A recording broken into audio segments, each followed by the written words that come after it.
Chapter 137. Lu Cheng seized the time to recover a little so that his thinking and reaction would not slow down immediately. But he also paid a price. He had just learned that his opponent had been replaced by Qiu Yang, so he had no time to carefully recall Qiu Yang's match images and relevant information. Fortunately, Qiu Yang's fighting style was distinctive and his personal characteristics were very strong, which left a deep impression on him. Now, after a little thinking, many key points naturally emerged, so he was not at a loss. Qiu Yang, nicknamed Mad Dog, was the type who fought desperately and crazily. He was the type who was not afraid of death and seldom defended or simply dodged. He liked to attack with attack, take risks and seize opportunities. He liked to sacrifice himself to win. This fighting style seemed to be quite simple, as long as one was fierce and courageous enough. But after careful analysis, one could taste the martial arts level involved in it. In a fight between masters, it was not always possible to sacrifice oneself to win. There would not be a situation where one would fearlessly attack the enemy's vital points when he was about to be hit and rely on the referee to stop the fight to win, because there was no such opportunity.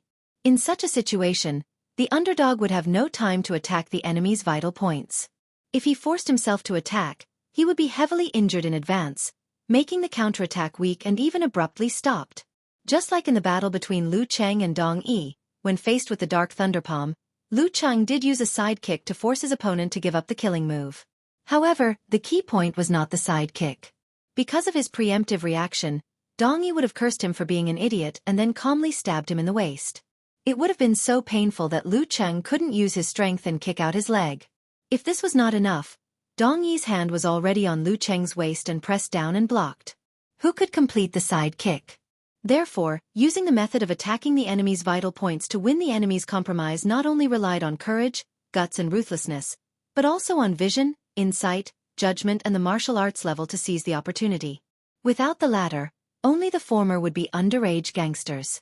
If they competed with courage and ruthlessness, they were definitely strong enough, but could they win against a professional master? They would probably be beaten so badly that even their mothers would not recognize them after one round. With an accurate judgment, a perfect grasp of timing, and a martial prowess that was sufficient to support the completion of one's thoughts, in addition to one's courage and determination, one would be able to exchange injuries for death by attacking one's vital points, forcing the other party to have no choice but to first protect themselves. Even if the opponent was a lunatic and did not change, the referee would still intervene and easily determine the final victor. That was because in a situation where there was no referee, it was clear who was injured and who was killed. The one who survived would definitely be considered the winner. Dong Yi's last poke at Lu Cheng was a perfect combination of vision, judgment, timing, and courage. Of course, it was also because Lu Cheng didn't expect Dong Yi to have such a crazy idea. Once he was mentally prepared and knew Dong Yi's style, with his mercurial balance, there was a good chance that he could hurt Dong Yi and dodge the attack at the same time. If there was a desperate fight where both sides were injured, the referee would usually not intervene if it did not result in death or disability. However, if the opportunity was equal and both sides were likely to die together or be disabled, the referee would decide to call it a draw after stopping the fight. This was not unprecedented. Of course, there was bound to be some wrangling. For example, if someone said, "I've just mastered the iron crotch technique, so I'm not afraid of being kicked in the groin," or, "I've just reached the invincible Vajra realm, so it doesn't matter if my vital points are attacked," then the referee would ask for a demonstration and change the decision according to the facts. In this, the referee was very important, but they were not omnipotent. There would be times when they could not stop it, and death and injury were inevitable. There were similar cases every year, but the relative probability was not high, even lower than car accidents. Even so, the official competition would also buy corresponding personal insurance for all the participants. Every life and every disability would be investigated by the police department to confirm that there was no collusion or intentional negligence. If there was, it would be considered murder. As for the competition between the physical invulnerability experts, the referee could not intervene. If the strength was not enough, he would not even dare to stay in the arena. Anyway, it was easy to injure experts of this level, but difficult to kill or cripple them, so there was no need to worry too much about them. All in all, Qiu Yang had not only relied on his viciousness and courage to survive until now, but also his martial arts level and judgment. He was the best of the best. Whoever looked down on him because of his nickname and fighting style would definitely end up in a miserable state. Moreover, Lu Cheng noticed something. According to the data, Qiu Yang had several experiences of forfeiting. When facing an enemy 1 or 2 levels higher than him, he would always forfeit without exception. In other words, he was very clear-headed and knew that if he encountered a strong enemy with the mad dog style, it was very likely that he would be seriously injured, and nothing could be exchanged for it. He was a very rational mad dog. While Lu Cheng was thinking, Qiu Yang had already stood in position and set up his stance. The referee raised his right hand and announced the start of the match. As if he had received the order to start running, Qiu Yang sprang up and rushed to Lu Cheng like an arrow. His eyes were crazy and his momentum was overwhelming, as if he wanted to raise everything in front of him to the ground and tear it into pieces. Lu Cheng had come up with a strategy for this battle, which was to rely on his mercurial balance to fight for a long time. This was because similar crazy fighting style without any regard for one's own safety was a little bit like Chang Yaojin's 3 axes. Once they were dragged for a long time, their spirit would be dulled, and their madness would be reduced. They would be on the verge of failure. Qiu Yang's previous battle videos could fully prove this point. However, facing the enemy's advance, Lu Cheng did not immediately use the mercurial balance to dodge. He felt that under such momentum, once he flinched and dodged, it was very likely that he would subconsciously become timid, which would gradually reduce his morale. Then he would be chased by Qiu Yang like a defeated army. Therefore, even if he wanted to fight with the mad dog, he had to fight with the enemy for a while to reduce his momentum. Lu Cheng's eyes reflected Qiu Yang's figure. When Qiu Yang was about to approach him, he suddenly twisted his waist, tightened his thighs, and kicked his knee. This was a well-behaved move, which was also a good choice in the situation where it was difficult to use the right hand. But Qiu Yang, as his nickname, did not use his leg to block the kick, nor did he hastily change his direction. Instead, he jumped up in a way that violated the taboo of fighting at this level. Like a ferocious eagle, he leaped over the kick and extended his right hand, preparing to hit Lu Cheng's temple from the side. At the same time, he bent his body and positioned his legs, waiting for a series of stomps on Lu Cheng's chest. Attacking from the top and the bottom, it was hard to defend. Ruthless and crazy. If Lu Cheng could use his right hand, he would have a lot of choices at this time, such as using his arm to block the kick, or using his elbow to protect his face. Then he would learn from Lin Kei's continuous attacks and shake Qiu Yang away, and seize the opportunity to attack. But now, he could only use one hand, and his right leg had not been withdrawn in time. He could only protect his head, but not his chest. At the critical moment, Lu Cheng suddenly leaned back, rolled to the left, and kicked out his right leg again, making it like a tight whip, fiercely lashing at Qiu Yang, who could not change his direction in midair. Iron Bridge. Dragon turning over. After this fall and kick, Lu Cheng not only avoided the attack on his temple and chest, but also completed the counterattack. With his left hand on the ground, his whip leg exploded the air fiercely and terrifyingly. Qiu Yang had to squirm his spine and kick out his legs to avoid this dangerous attack. Bang! Lu Cheng took advantage of the momentum and stood up again, while Qiu Yang fell a few steps away. As soon as he touched the ground, he straightened his knees and threw himself at Lu Cheng again without any hesitation. His momentum was extremely crazy.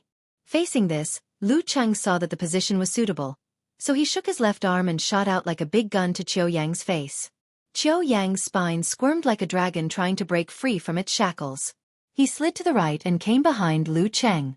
Then he clenched his right hand into a fist and hit the spine, fast and hard. During this process, he stood in a very clever place, closer to Lu Cheng's right side, taking advantage of the fact that Lu Cheng's right hand was injured and could not fight back. At this moment, Lu Cheng swung his center of gravity and bounced to the left, which made him move quickly and avoid Qiu Yang's dragon-catching punch. After the Iron Plank Bridge Dragon Ascension, he adjusted his body muscles so that he was in the state of mercurial balance. He was not careless about Qiu Yang's punch. He did not try to twist his waist and pull his leg because he was afraid that Qiu Yang would lower himself and roll under him. Then he would perform the shoulder kick or monkey steals the peach. It was risky for an attacker, but Qiu Yang would do it according to his style. Seeing that Lu Cheng moved away, Qiu Yang stepped on the ground and made an explosion in the depth of the arena. Then he continued to attack crazily. As if there was a ball in his body, Lu Cheng turned again, but he did not escape. Instead, he swung his left arm for a short fight with abrupt force. As soon as Qiu Yang approached, He visualized the mouth of a poisonous snake in his mind. He clenched his right hand and fought back without dodging. Poisonous punch? Biting force. Bang! With a strong and crisp sound, Lu Cheng's fist spewed out flames and collided with Qiu Yang's right hand. Hiss! Both of them took a light breath and withdrew their hands at the same time. One of them felt like he was bitten by a sharp tooth. The other felt like he was burned by a flame. Both of them were mentally prepared and finished their follow-up actions calmly, leaving no chance for the opponent to take advantage of. Seeing this, Geyser Shi and Yan Zheka were puzzled. They did not understand why Lu Cheng used the power of blaze, which could not affect the opponent temporarily. Could it be that he wants to take this opportunity to temper and improve his supernatural ability? Geyser Shi pondered. Lu Cheng's idea was similar to his guess. Although his spirit had recovered a little, the mercurial balance required extreme concentration and could not be maintained for long. Therefore, he had to plan early. He planned to use the power of blaze frequently to gradually squeeze the Jindan and try the second awakening. He wanted to try actively. After refining his bone marrow and 5 viscera bit by bit with Thunder Roar Zen, his physical quality improved rapidly. The cultivation during the winter vacation was not in vain. He thought that he could barely bear the initial backfire. He planned to try the Thunder Roar Zen in 2 or 3 weeks when he reached the entry level. Now that he was a little ahead of schedule, it should not be a big problem. However, ideals were just ideals most of the time. After a while of guerrilla fighting with mercurial balance, he tragically found that he had no chance to use abrupt force or release flames because the opponent would not cooperate with him. If he tried it rashly, he would be defeated before he could squeeze the Jindan. The bitterness in his heart couldn't be felt by outsiders, but both Qiu Yang and the audience in the stands were getting more and more desperate. They couldn't see any sign of weakness from Lu Cheng, and they couldn't see any possibility of his physical strength declining. It seemed that he could continue to rely on his mercurial balance and wouldn't give up until Qiu Yang was exhausted to death.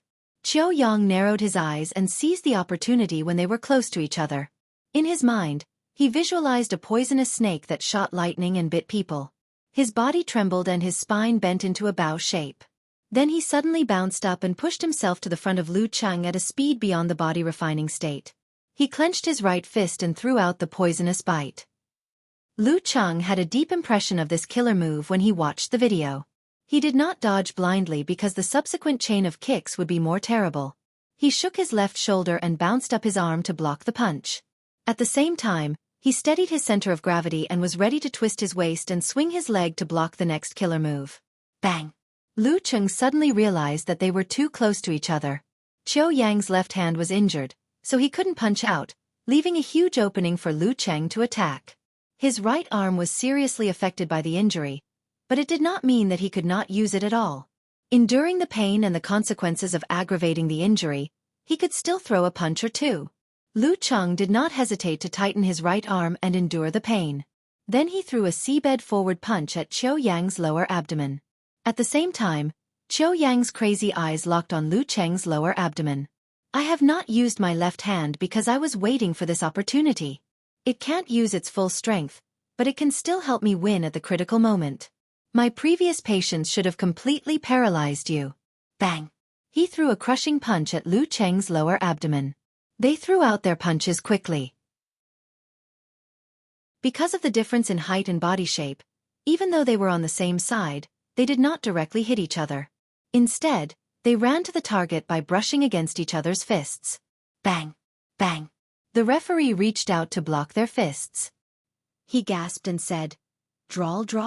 Qiu Yang felt that this was the most inexplicable match he had ever fought.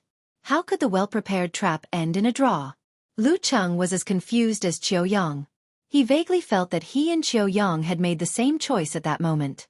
Fortunately, I still have the desire to win, and I was brave and determined enough to not hesitate at that time. This is also good. A draw means that both of us left the stage. I still have someone behind me, but Fearless Squad has no one. In other words, we won. We won." Chapter 138. The referee took 2 deep breaths, withdrew his hand and asked, "Do you have any questions?" Qiu Yang had recovered from his confusion. Looking at his and Lu Cheng's still clenched fists and stiff postures, he had a rough idea of what had happened just now. When he jumped out of the trap, his opponent seized the opportunity. He was very sullen, very depressed, and very much wanted to vent, very much wanted to roar, but the main source of the matter was still his own mistake. He was complacent in the well-designed trap, but neglected that the other side could also be paralyzed by his right hand, just like him. He couldn't find anyone to blame, and there was no reason to quibble. He wanted to beat the referee, but he knew the gap between them was too big. He couldn't beat the referee, so he could only hold back his anger and said, "I have no problem." Lu Qing also figured out what was going on.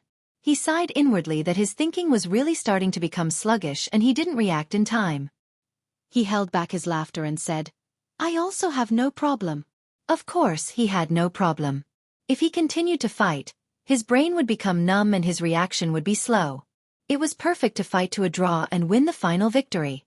One must know one's limits. While speaking, he secretly imagined that he had won because he had the Jindan hidden in his lower abdomen. If he was hit by the crushing punch, it might react and save him from injury. However, this was just a fantasy. Who knew if the reaction of the Jindan would directly burn and freeze him, just like the dead black carp. Compared to the emotional outburst and ecstasy when he defeated Wei Shengtian, Lu Cheng's joy was very mild, because he couldn't be excited even if he wanted to. His body hadn't reached its limit, but his spirit was exhausted. Like a martial artist who had gone through a marathon hard battle, how could he have the strength and passion to crazily celebrate the victory? He just needed to quietly enjoy it.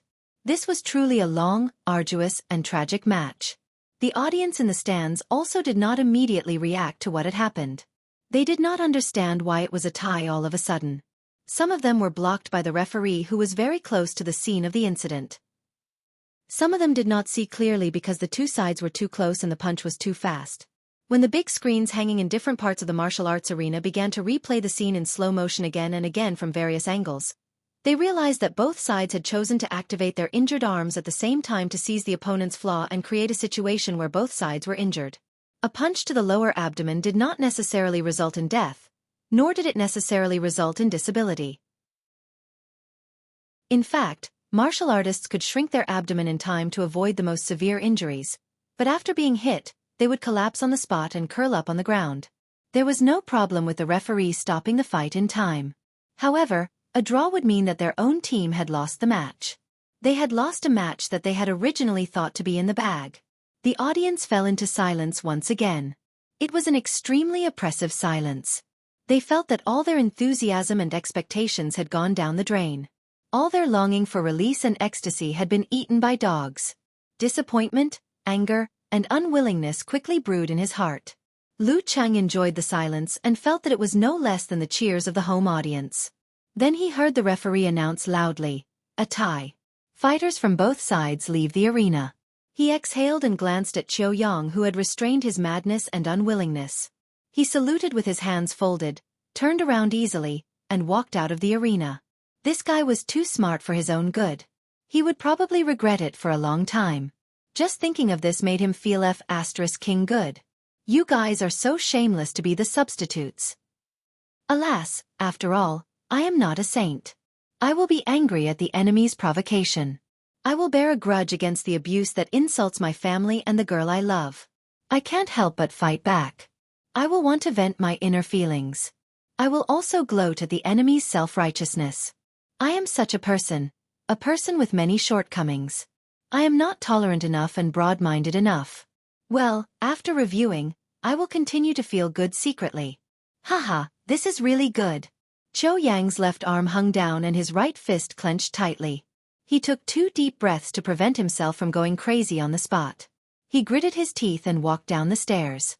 He felt ashamed to face his parents and couldn't lift his head for a moment. The referee warmed up his old arms and legs and waved to the Songqing University Martial Arts Club. He said loudly, "The third fighter." Ah! Sun Jian was still immersed in the surprise of a tie and the joy of winning the match. At this moment, he was a little confused. After a few seconds, he suddenly came to himself and pointed to himself, saying loudly, "Do I still need to fight?" "Well, the rules are set." The referee replied. "Well." Sun Jian stood up from his seat and walked down the stairs to meet Lu Cheng, who was coming back. Seeing that they were about to meet, he raised his right hand and tried to high-five Lu Cheng to celebrate. Lu Chang wanted to respond, but when he moved his right arm, he felt a sharp pain and had to give up. His left hand was not in the right position, so it was very awkward to high-five. So he could only look at Sun Jian with a bitter smile. Sun Jian suddenly realized. He quickly clenched his right hand into a fist and gave a thumbs up. Awesome. I'm sincerely convinced by you. You sound like you were not convinced before, Lu Chang criticized in his heart. He nodded with a smile and joked, so this counts as fighting, right? Sun Jian suddenly fell into deep confusion. Does this count as fighting or not? When Lu Chang returned to the seats of the Songqing University Martial Arts Club, Yan Zheka had already stood up and greeted him. She asked happily and worriedly, "Are you okay? How's your injury?" It was okay at the beginning, but now it seems to be a little worse. Lu Chang answered honestly. At the same time, he saw Li Mao, Guo Qing, and Li Xiaofan applauding and giving him thumbs up. Even Lin Ke nodded his head slightly. Yan Zheka glanced at him. Her eyes were bright and full of emotions. Who asked you to be brave? She stretched out her hands and checked Lu Cheng's injury through his clothes. Lu Cheng grimaced in pain and said in a low voice, "If I don't act brave, I'll lose. I'm almost exhausted. If Qiu Yang makes a killing move again, I won't be able to block it." Yan Zheka opened her clear eyes and asked curiously, "Is this the limit of your physical strength?" "The limit of my energy. I can still fight with my physical strength." Lu Cheng smiled and said, "Actually, Dong Yi and Qiu Yang both lost because they didn't know me well. If Dong Yi could hold on for one more round, I wouldn't be able to suppress him. He didn't need to exchange a big injury for a small one. As for Qiu Yang, he was too impatient. If he fought with me for one more minute, I wouldn't be able to hold on. Unfortunately, both of them realized that they couldn't wait for my limit, so they took a more radical approach. There was a certain difference between the two fights. Dong Yi might not be able to hold on for one round of brutal blizzard. The winner was still unknown. Qiu Yang, on the other hand, would definitely lose as long as he was patient and didn't rush to attack. Yan Zheka smiled and said, "The advantage of asymmetrical information is also an advantage. Anyway, you haven't shown your limit yet. You can use this to influence your opponent in the future." Then she breathed a sigh of relief and said, "You don't have a big injury on your bones. I'll have to ask Coach Shi about it." Geezer Shi smiled and said, "Are you done whispering sweet nothings to each other? You finally remember this old man?" Yan Zheka suddenly blushed and turned her head to the side. She bit her lower lip with her white and neat teeth. Lu Chang could only laugh awkwardly and didn't know what to say. Geezer Shi was satisfied with his own humor. He looked at Lu Cheng and said, "Your fascia and muscles are injured. I guess you need to rest for a while. Let's go back to the locker room and do a detailed examination." Coach, you can see that." Lu Cheng was shocked. "Is this X-ray vision?" Geezer Shi said unhappily, "Haven't you heard of the enemy freezing heart move? You moved your right arm within 5 meters of me and affected the muscles and fascia there. If I didn't feel it, I would have wasted my years of martial arts training." "Oh, so it's the upgraded application of the ice mirror." Lu Cheng suddenly realized. He was more and more afraid of the ability of a high-ranked fighter. At this time, Geezer Shi reached out and quickly patted Lu Cheng's wound. Yan Zheka and Lu Cheng were scared, but they didn't have time to stop him. With a cold feeling, Lu Cheng felt the pain in his wound was relieved a lot. Although it was still difficult for him to use force, at least he felt more normal. "Thank you, Coach." Lu Cheng resisted the urge to call him teacher. Yan Zheka woke up and said angrily, "Coach Shi, why didn't you say hello first?" "Scared to death." At this time, Sun Jian stood beside the referee and looked at him. He raised his right hand and said, "The final round, Songqing University Martial Arts Club wins." Sun Jian was confused and sluggish. He couldn't help but think, "I'm just going on stage to put on a show." The announcement of the result of the match suddenly woke up all the spectators from their silence. Some were cheering loudly for their own team members, some were screaming because of extreme disappointment, and some were angry and kept cursing their own team members and the Songqing University Martial Arts Club members. The scene became chaotic and a little hysterical. Not everyone could accept failure so generously. Seeing this, the staff immediately rushed to the seats of the Songqing University Martial Arts Club and said anxiously, Hurry up and go back to the locker room. 5 minutes. Only 5 minutes. Get changed and leave immediately before they leave the stadium. Lu Cheng and the others were planning to celebrate this hard-won victory in the locker room. Hearing this, they were all shocked and didn't say anything. After Sun Jian left, they immediately returned to the locker room, took a shower, changed into their normal clothes, and left through the side door with the staff. They boarded the bus that had been waiting for them. They didn't breathe a sigh of relief until the bus was far away from the stadium. Such an away game was horrible. Even in such a terrifying away game, the entire stadium was silenced by their own team. While feeling happy, Sun Jian smiled bitterly and said, "It's a pity that I didn't have a real fight." Geezer Shi had just finished checking Lu Cheng's wound. He laughed and said, "There will be plenty of chances later. These two rascals won't recover in a short time." Lin Ke forced himself to use the yin-yang twist, so his joints are injured and his body is shaken.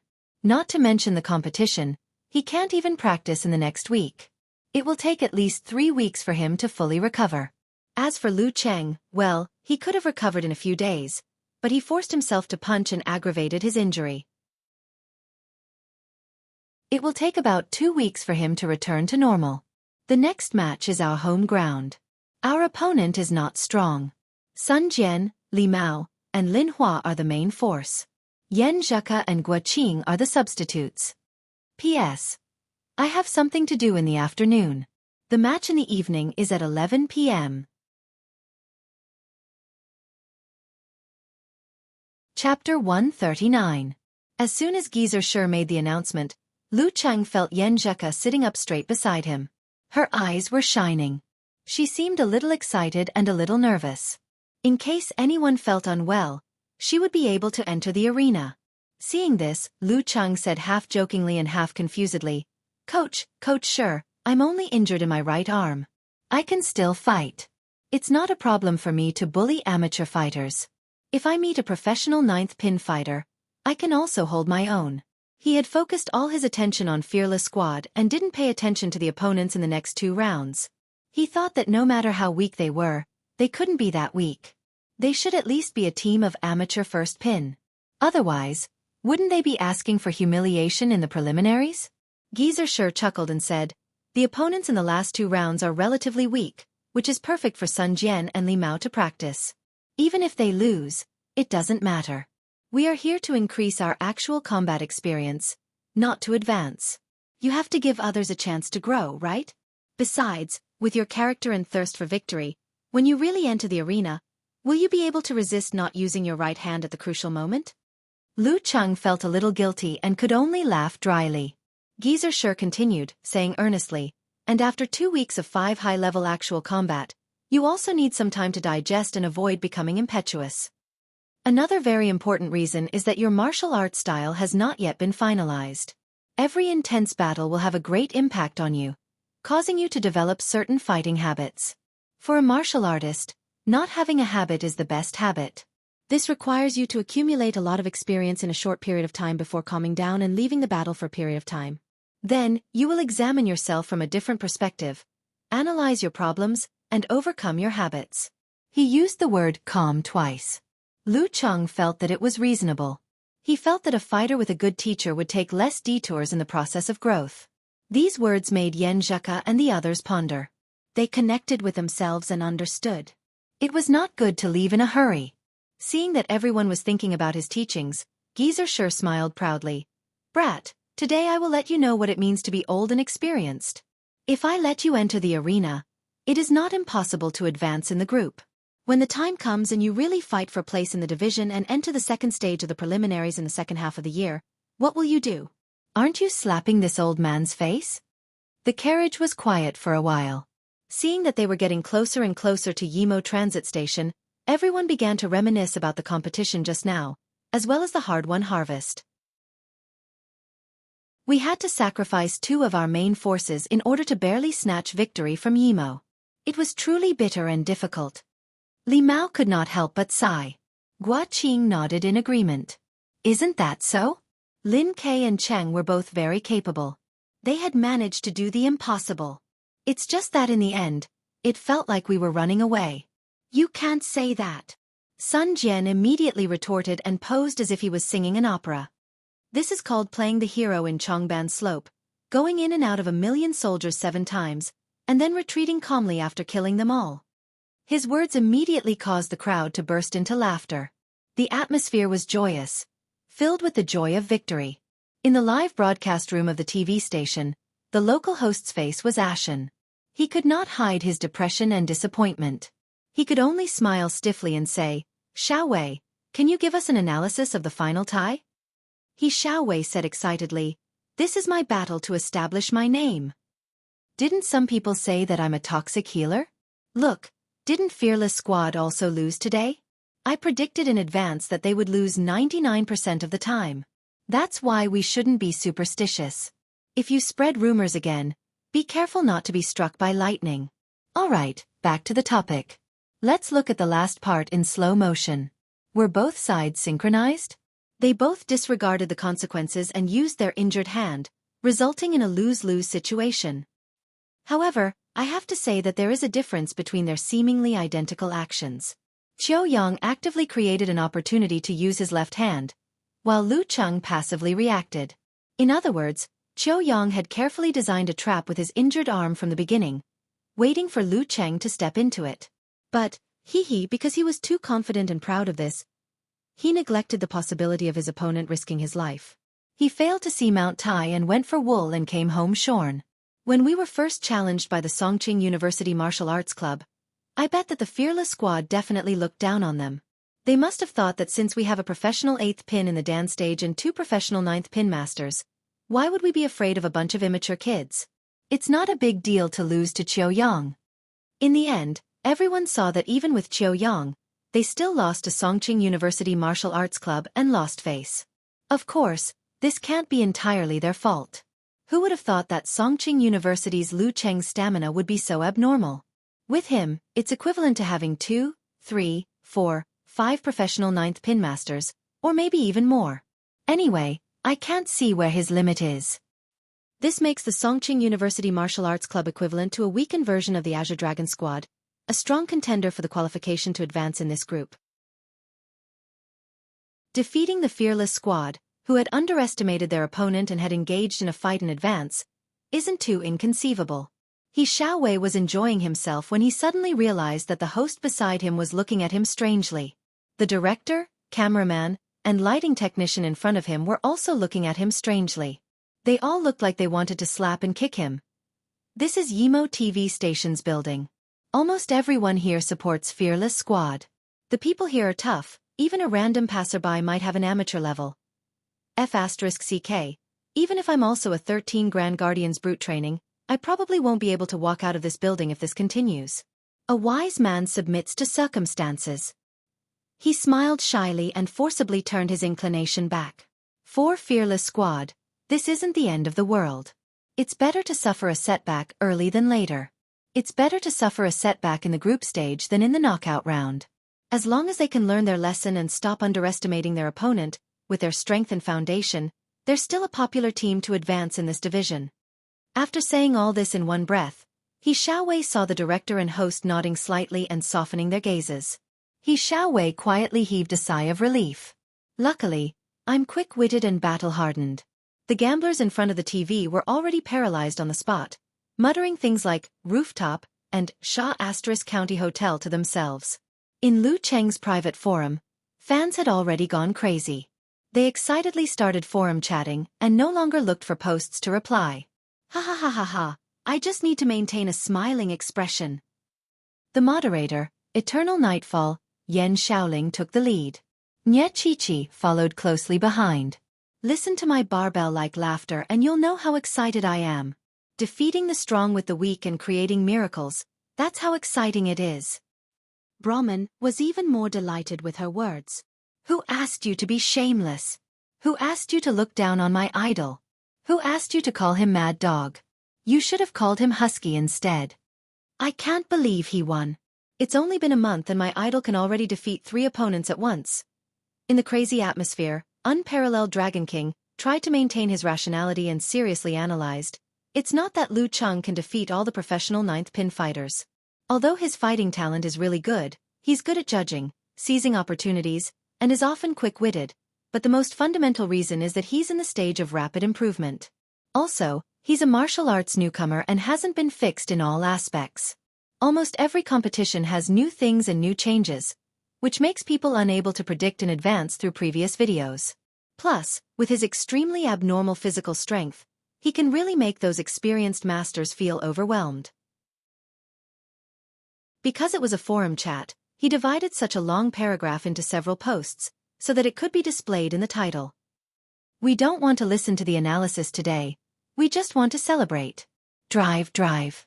Those who wanted to drive just now, come out. Yan Xiaoling shouted. Okamoto's fan laughed. Drive right away. Underage girls, stay away. You'd better continue to be soft and cute. Humph, in this online world full of old drivers, who can always be soft and cute? Now is the time to celebrate Lu Cheng defeating a strong opponent. Why don't we tear off our masks and face it naked? No, face it frankly. Yan Xiaoling replied with a spirit of self-deprecating. Okay, I'll post it right away. Okamoto's fan immediately agreed. After a short while, he posted a post. The old driver is driving, the beautiful young woman and her harem. Beep Sawadika. My Buddhist name is Luan Lai, snatched the sofa. Hey, student card.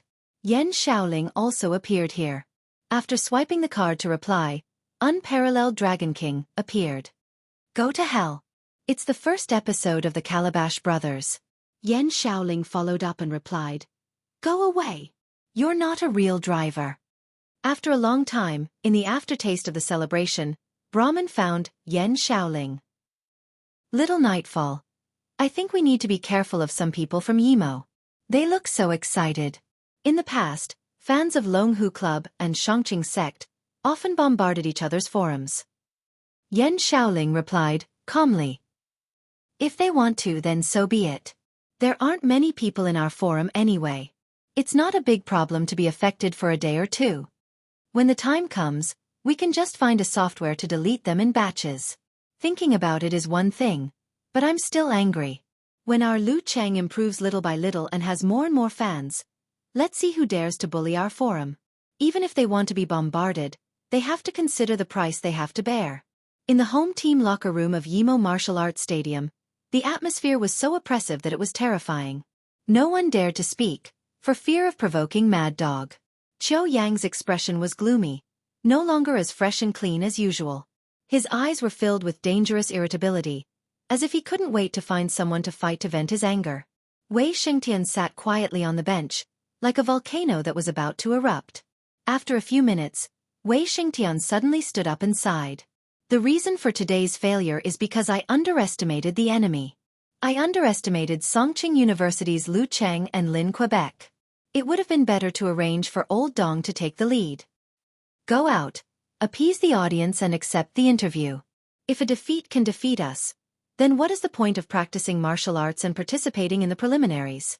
We should just go home and sell sweet potatoes. Old Dong is treating his injury in the emergency room.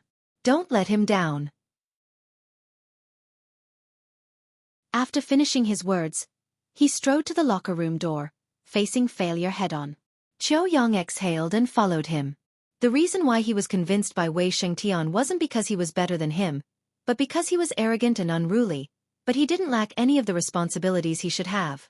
In the cafeteria of Songqing University, Lu Cheng put down the ointment bandages and the tray he was carrying, looked at his right arm that was bulging because of the bandage, and joked to Yan Zheka, I'm always a little worried. I always feel that the school hospital is a bunch of veterinarians. Yan Zheka sat opposite him, supported her cheek with one hand, and couldn't help but laugh.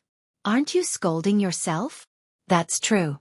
Lu Cheng held the chopsticks in his left hand, picked up the chicken in front of him, put it into his mouth and showed off.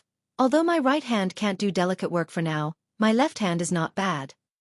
With his fine control of the muscles in his body, he could barely maintain his daily life with his left hand. Yan Zheka didn't change her posture, rolled her eyes, and smiled. I also said that if your left hand is not convenient, I will reluctantly help you pick up some food and feed you. Since you are so good. Lu Cheng suddenly had the impulse to bang his head against the wall. Why am I so stupid? He glanced at the plate, deliberately used the chopsticks to pick up the peanuts in the Kung Pao chicken. Pack, he didn't hold it firmly and dropped it. Pack, he didn't catch it again. You see, I can only pick up something that is easy to pick up. He looked at Yen Zheka eagerly.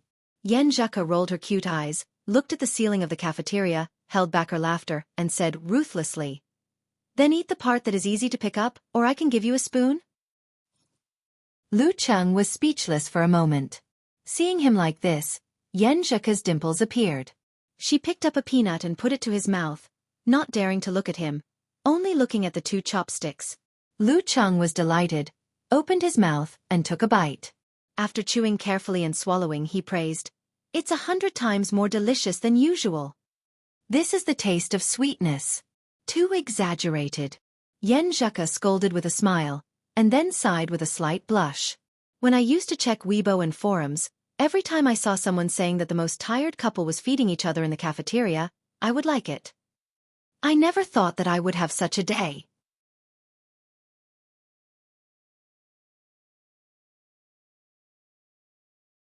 Chapter 140. Hearing Yen Zheka's exclamation, Lu Cheng felt sweet and happy. He smiled and said, "You are not feeding a lovey-dovey couple, but caring for a disabled person." While speaking, he moved his right shoulder slightly. Yen Zheka was amused by Lu Cheng. "You are so good at making fun of yourself. Making fun of myself every day makes life sunny and beautiful," Lu Cheng said humorously. As the days of dating increased, he felt that he could express himself more and more in front of girls. He was no longer so nervous and could often be humorous and witty. Yen Zheka covered her mouth with her left hand, smiled and said in a low voice, "Then I'll give you some sunshine." She reached out her chopsticks, broke a braised meatball and put a small part of it in front of Lu Cheng's mouth. This time she didn't avoid his eyes. Her eyes were clear and her smile was shallow, like a pool of water that could drown people. Lu Cheng almost couldn't move his eyes away. He put the small part of the braised meatball into his mouth and stuffed it full. He didn't know if it was a psychological effect, but he really felt it was more delicious than usual. Looking at his wriggling cheeks, Yen Zheka supported her cheek with her left hand and smiled. She seemed to find it more interesting than eating. After finishing the meatball, Lu Cheng said in a low voice with a thick face, "I feel your sunshine shining into my heart." Yen Zheka laughed and turned her head. She said with a slight blush, "You are so mushy. Are all boys so mushy after falling in love?" "I don't know about that. It's my first time falling in love. I've never seen how other people fall in love." Lu Cheng answered with a smile, "You should eat too. Don't just care about the disabled." Although it was sweet and memorable to be fed by a girl, it would be a great sin if she was hungry because of it. Yen Zheka was amused again. Her voice was soft and soft. Then she picked up a piece of cola chicken wing and nibbled it slowly. Lu Cheng felt that time flew by while feeding, eating and chatting. It seemed that in the blink of an eye, the dishes on the table and several bowls of rice were all gone. At this time, he thought of something and said deliberately, "Coach Yen, you may have a chance to play next week." Yen Zheka was stunned at first, but then she laughed and joked, "Wow, you're cursing senior brother Sun Jian and the others to get hurt. Do I look like that kind of person?" Lu Cheng asked back with an aggrieved expression. "Yes, you do." Yen Zheka answered affirmatively.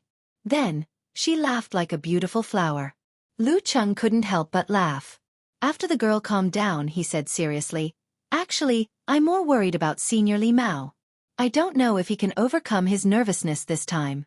If the situation worsens, he might not be able to handle it and withdraw before the name list is submitted." "You're right." Yen Zheka thought of what had happened last semester. "I wonder if Senior Li Mao can get some counseling." Lu Cheng thought for a while and said, "I think that if I let him go at this time, he will only doubt himself more and feel more pressure. Besides, a week of tutoring won't do much good. The main thing is whether he can get out of it on his own." Yes, Coach sure should have a plan. He knows it. All of a sudden, she exclaimed in a low voice, "In that case, I might really be on the stage. What should I do? What should I do? I'm suddenly a little nervous." Lu Cheng laughed and said, "It's normal to be nervous. It can actually help you perform better." Speaking of this, he revealed his true intention. How about we continue the actual combat training tomorrow afternoon? Yen Zheka said worriedly. You're injured. Just one arm. It's more than enough to be a sparring partner. Lu Cheng patted his chest exaggeratedly with his left hand. Do you think I can't help using my right hand when I'm sparring with you? Who knows? Yen Zheka deliberately dragged her voice. After a moment of silence she said, well, you have to be careful. Yes, yes. Lu Cheng beamed. After the special training tomorrow, you go back to the dormitory and take a nap. I'll find you at 3 o'clock and we'll go to the martial arts arena to train for an hour. Alright, I heard that the movie The Amazing Wizard is pretty good. Why don't we go to the city center and find a place to watch it? After 6 or 7 o'clock, we can go eat the stonefish that I mentioned before. It's very good. This was the arrangement he had planned for a long time. If he lost to Fearless Squad, he would invite Yen Zheka to watch a movie and eat stone fish in the name of relaxing. If he accidentally completed his small goal, of course, he would use the excuse of celebrating. All in all, they were all excuses to ask Yen Zheka out. Yen Zheka smiled and said, what a coincidence. My roommate said that we would go to watch The Amazing Wizard together for a group activity tomorrow night. Ah! Lu Cheng felt like he was hit in the head. His brain was spinning quickly, thinking of how to bewitch the girl. At this time, Yen Zheka snorted and looked to the side. Since you're a disabled person, I can only reluctantly let them down. Good. Coach Yen is so beautiful and kind. Lu Cheng was overjoyed and complimented. This date didn't need to be checked out. They were all checked out last time.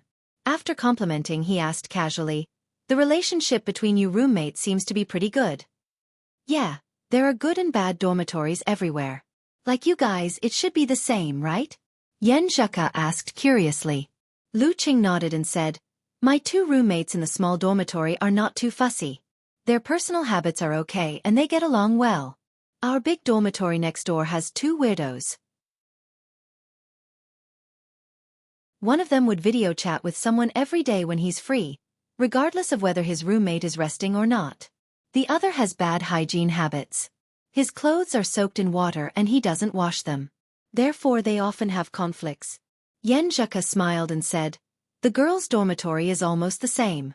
But maybe girls are more attentive to details and care about more things. I leave early and come back late. Except for sleeping, I don't spend much time in the dormitory. So I have a good relationship with them. They talked about this topic for a while. Yen Zheka knew that Lu Cheng was still tired, so she urged him to go back to the dormitory to rest. She planned to finish the homework she had accumulated last week. At this time, the sky was dark and the lights were on. Lu Cheng walked Yen Zheka to the door of the 3rd building and chatted with her for a while. Then he saw her walking to the door of the dormitory. She suddenly turned around and said with a smile in the light, Cheng, you're awesome today. Yen Zheka finished her cute and encouraging pose and hurriedly turned around and ran into the corridor of the building. Lu Cheng was in a daze. After a long time, he came to his senses and couldn't help but smile. She was saying that I did a great job defeating the strong enemy this afternoon. In the corridor, Yen Zheka reached out her hands that were warmed by Lu Cheng and put them on her cheeks. She felt the heat of embarrassment and happiness and scolded herself. Why did I say it out loud? It's so embarrassing. Thinking of this, she suddenly realized something. She used the chopsticks that she had fed Lu Cheng before to eat again. Does this count as an indirect kiss? Yen Zheka stopped at the corner of the corridor unconsciously. Her eyes were full of anger and embarrassment.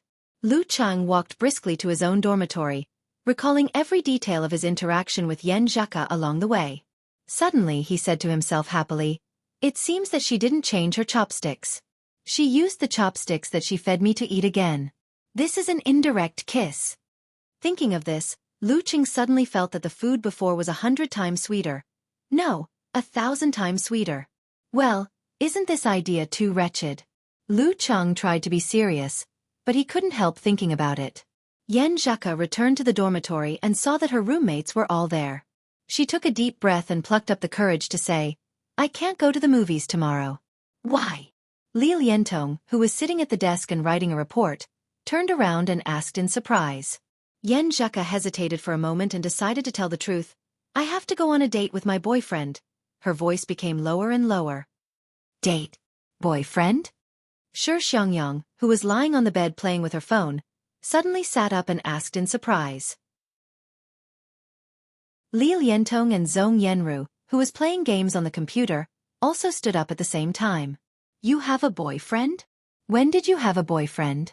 Yan Zheka was embarrassed by their sparkling eyes. She forced herself to keep calm and said, Just on Valentine's Day. Our relationship wasn't very stable before, so I didn't mention it. Is it the boy who stopped at the door of our dormitory and confessed? Zhong Yenru and Yan Zheka were in the same major. She was the one who accompanied Yan Zheka back that day. She was natural and unrestrained and didn't care about trifles. She was the lubricant for their good relationship in the dormitory. No. Yan Zheka bit her lower lip and said, He's a teammate of the martial arts club, a former high school classmate. I told you that you would get into trouble sooner or later if you kept going to the martial arts club. You really got into trouble. Li Liantong joked and gossiped.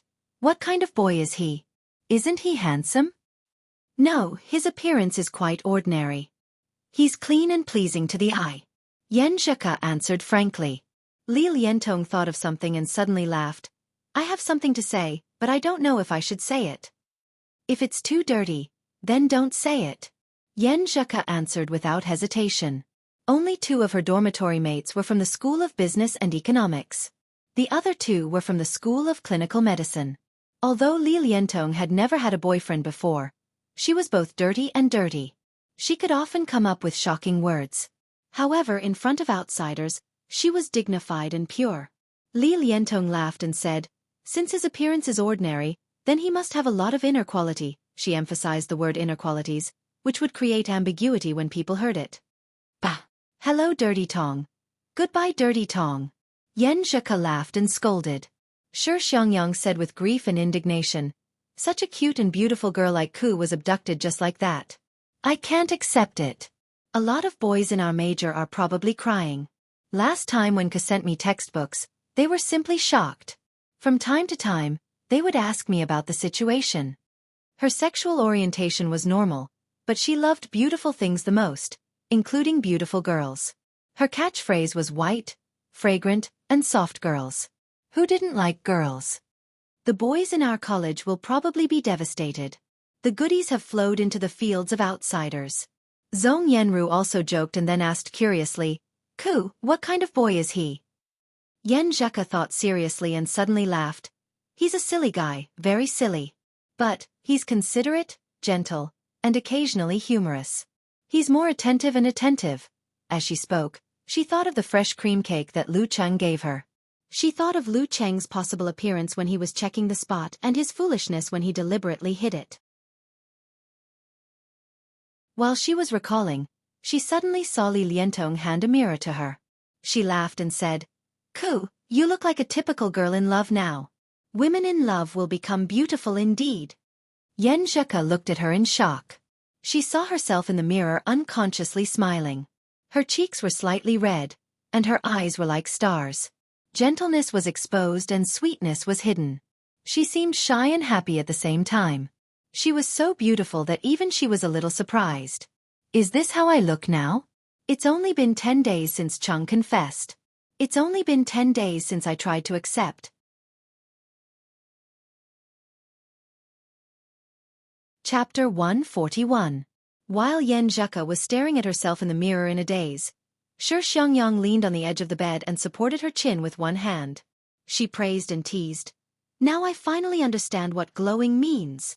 Li Liantong laughed and said, Ku, wait until you've been showered with love for a while, then you'll understand what it means to be a beauty.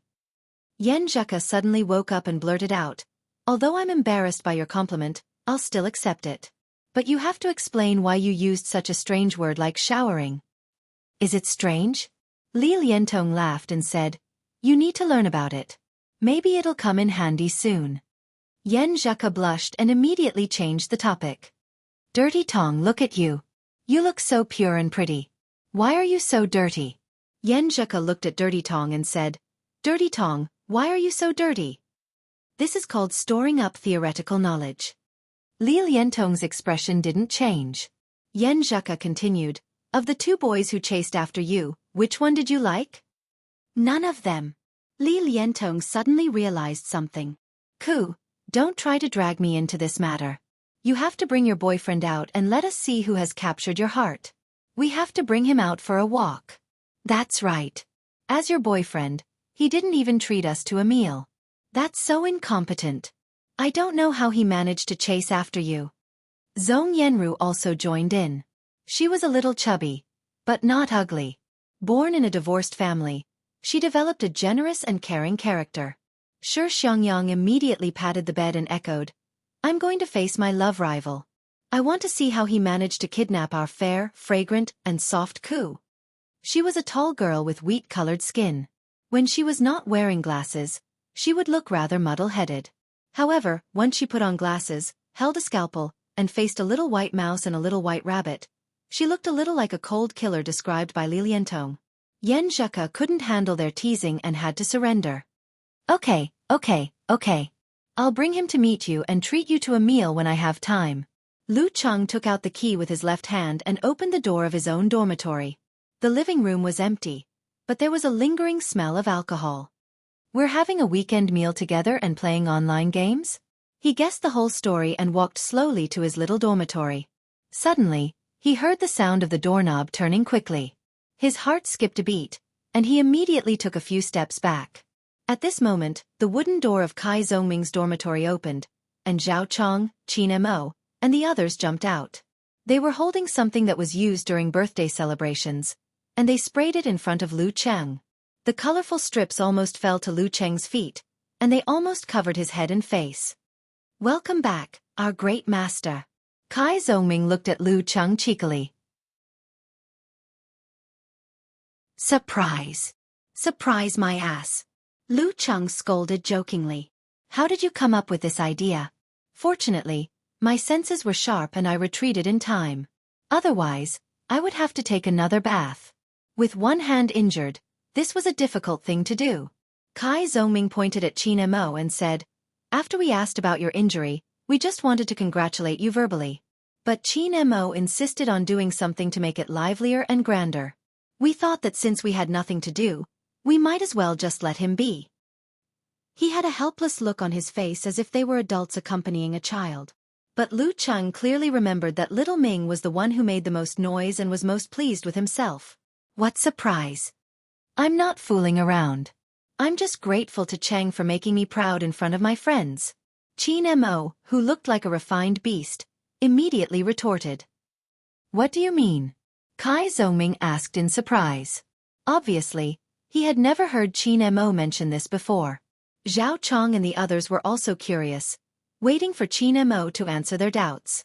Qin Mo laughed and said, Let me drink a mouthful of hot tea and slowly explain. Lu Cheng almost burst out laughing. He felt that although Qin Mo, a rich second generation, didn't have much interaction with his roommates in the entertainment circle, he had a good personality and was easy to get along with.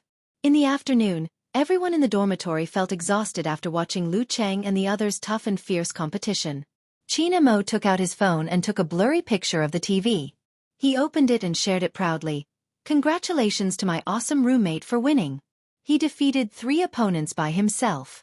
After everyone had played a few games online, he picked up his phone again to see if there were any replies. He saw that many people liked his post and many people asked what the competition was. After replying to group stage of preliminaries, he found that a friend who often competed with him also replied, What kind of awesome fighters can you college students have? I know a real young master who is quite famous in the martial arts circle of Songqing. Last time, 3 big men were holding him down, but he just shook them and threw them away. Isn't he awesome? Zheng Xiao, you're better at bragging than singing. My classmate defeated a professional 9th pin fighter. Qin Mo couldn't help but show off. Zheng Xiao's original name was Zhang Xiaowen. He had an older sister at home and could be considered a real rich second generation. Zhang Xiaowen immediately replied, Stop bragging, you beast. If he can defeat a professional 9th pin fighter, he definitely won't be unknown. Tell me his name. What if I know him? Why don't I let him fight with the master I know? Fine, his name is Lu Cheng. If you have the ability, you can go and find out. Qin Mo said stubbornly. Zhang Xiaowen was drinking afternoon tea with someone. He looked at his phone and smiled. He raised his head and asked, "My buddy loves to brag. He said he knows a super awesome young master. Can you help me?" Beside him sat a young man with sharp eyes. He smiled and said, "A super awesome young master? In the circle of Songqing, I should know him." Zhang Xiaowen laughed and said, "Didn't I tell you? He loves to brag. What if he pulls an amateur fighter out of nowhere? You definitely won't know him. Tell me, what's his name? Maybe we can learn from each other." The young man with sharp eyes smiled indifferently. Zhang Xiaowen took a sip of tea and said, "Lu Cheng? I've never heard of him." The young man with sharp eyes was stunned. After a while he asked, "Lu Cheng from Songqing University?" "Ah, yes. My buddy is from Songqing University. He said he's his classmate." Zhang Xiaowen observed carefully and said, "Is he really that awesome?" The young man with sharp eyes nodded heavily and said, "He's really awesome." "How about compared to you?" Zhang Xiaowen asked in surprise. At his current age, he was still receiving education. The mature masters of Danqi State would at most be polite to him for the sake of his father. They wouldn't hang out with him for no reason. Among the martial artists he played with, this guy was the best. The young man with sharp eyes thought of the fight that just ended. He thought of the gesture that made everyone shut up and the fact that Lu Cheng had only been practicing martial arts for half a year.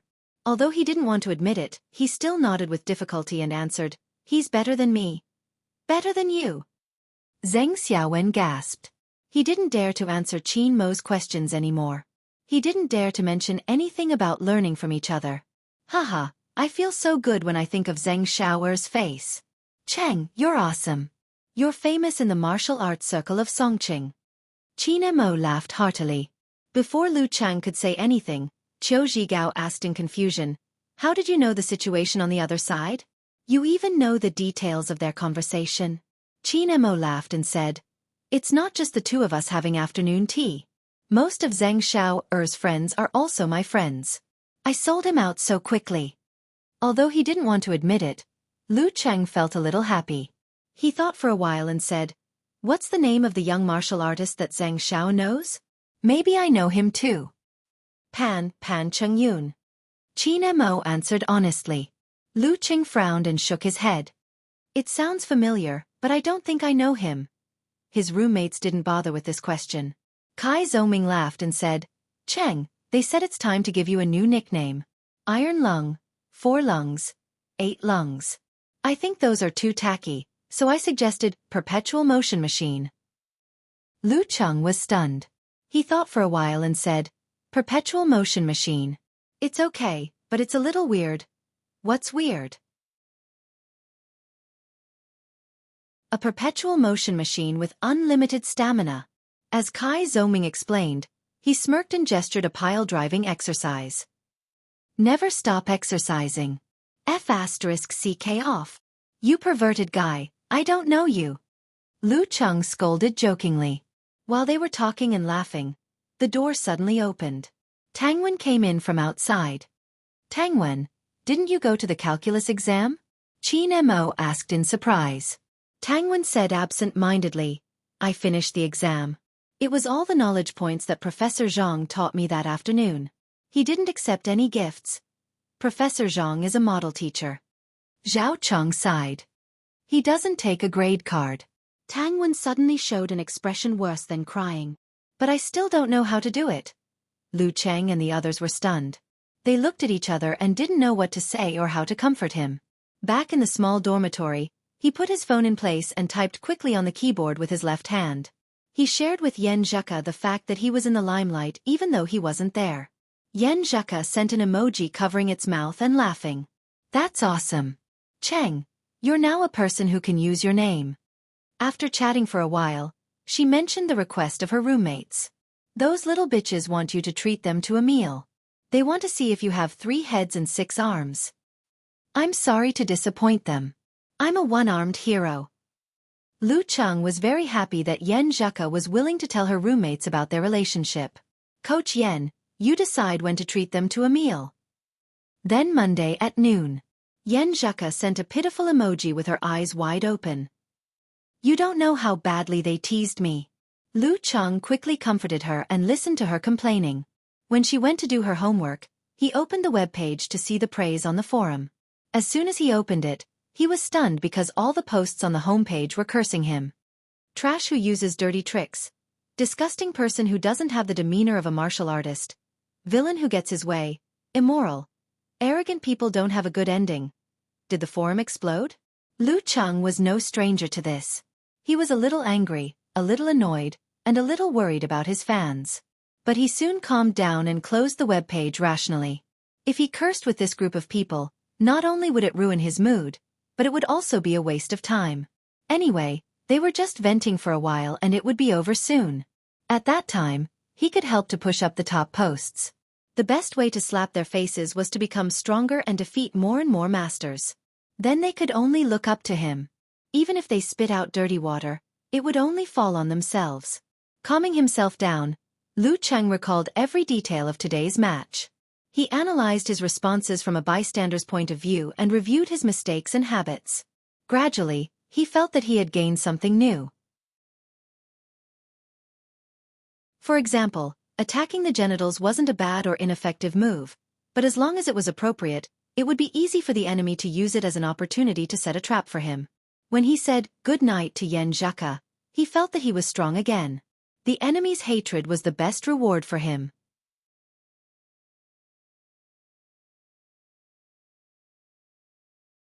Chapter 142. The sky was still dark and the streetlights were still shining. Lu Cheng woke up early as usual. 10 minutes earlier than usual. After trying to take off his clothes to sleep last night, he found that it would be very difficult and time-consuming to put on his clothes when his right arm was injured. After a while, he finally got everything ready. After washing up, he sent a message to Yan Zhaka, who was sleeping soundly, complaining about the hardships of being a disabled person. Then, with a relaxed mood, he took a deep breath of fresh air that nourished his lungs and enjoyed the silence when everyone else was asleep and he was the only one awake. He jogged slowly to the lakeside, persisting in his daily training that had become a habit. When he arrived at the usual place, he saw his master waiting for him. He hurriedly greeted him respectfully. Geezer sure nodded slightly. Good. You didn't leave the line of fire with a minor injury. You know how to persist. You have to remember this perseverance.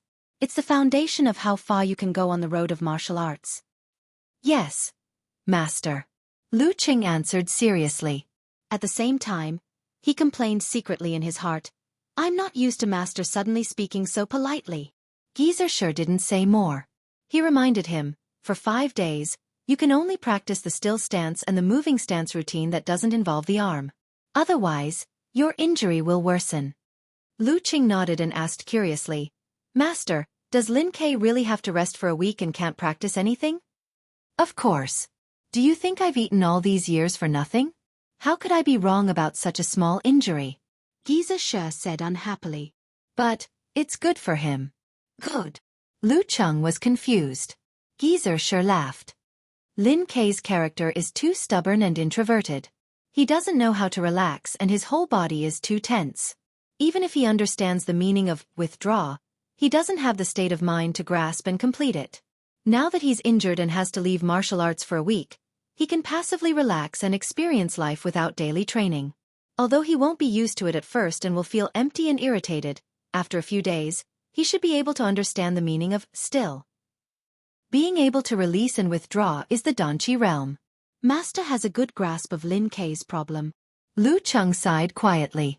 For the members of the martial arts club, it was a lifetime of luck to meet such a good coach in the last years of their lives, the most critical time for martial arts improvement. To him, that was the luckiest of the luckiest. With a grateful attitude, he devoutly devoted himself to practicing martial arts. He first practiced the yin-yang stance, condensation stance, and other basic still stances a few times to review the old and learn the new. Then he gathered his strength and slowly practiced one move after another, tempering every part of his body except his injured arm. At the end of the practice, he closed his eyes and visualized a sound picture of thunderclouds in his mind. His abdomen wriggled and pulled his throat, making waves of low thunder sounds. They worked together with a continuous tightening and explosion of muscles to create rhythmic vibrations. Bit by bit, they tempered the bones and indirectly affected the changes of the bone marrow inside, creating more vital blood to flow through the 5 viscera and 6 bowels. They complemented each other with the vibration of the thunder sounds to improve the strength and ability of each organ. After experiencing the thunder roar Zen passively in the battle with Wei Shengtian, he had completely mastered the still stance visualization and training routines of this martial arts. He was like a fish in water when he practiced. As for the actual combat method of external vibration, he needed to recover from his injured arm and spend some time to explore and try before he could master it. But no matter what, at least he had found the direction and opened the door. The 5 viscera, 6 bowels, and various organs were all precious treasures of the human body. They were delicate and fragile. Lu Cheng controlled the time of his cultivation so as not to overdo it. In less than 20 minutes, he stopped and opened his eyes. Not bad, there's a bit of charm. You can practice by yourself for the next half an hour. I'm going to enjoy my breakfast. Geezer sure nodded and leisurely turned to leave. Lu Cheng thought for a while and began to jog around the lake for endurance training. After such a torturous battle with the fearless squad, he deeply realized the importance of physical strength and consciously wanted to improve it. Lu Cheng considered this point very clearly. Don't be fooled by the fact that his physical strength was abnormal, and he couldn't see the limit. This was all provided by the Jin Dan. If one day he lost it, wouldn't he be beaten back to his original state? After all, he couldn't rely on external forces for a long time. Only things that were thoroughly internalized could truly belong to him. Using the Jin Dan to improve himself was the fundamental path. He couldn't put the cart before the horse. After running for 10 minutes, Lu Cheng suddenly saw a familiar face. Li Mao was standing on the stone by the lake, looking at the weak ripples on the surface of the lake. Could it be that he was so nervous and guilty that he wanted to commit suicide by jumping into the lake? Lu Cheng was shocked. He took a few big strides forward. When he was close, he shouted, "Senior Li Mao?" Li Mao turned his head. There was no sign of self-blame on his square face. He said in surprise, "Cheng, why are you here?" Lu Cheng observed for a moment and confirmed that he was overthinking.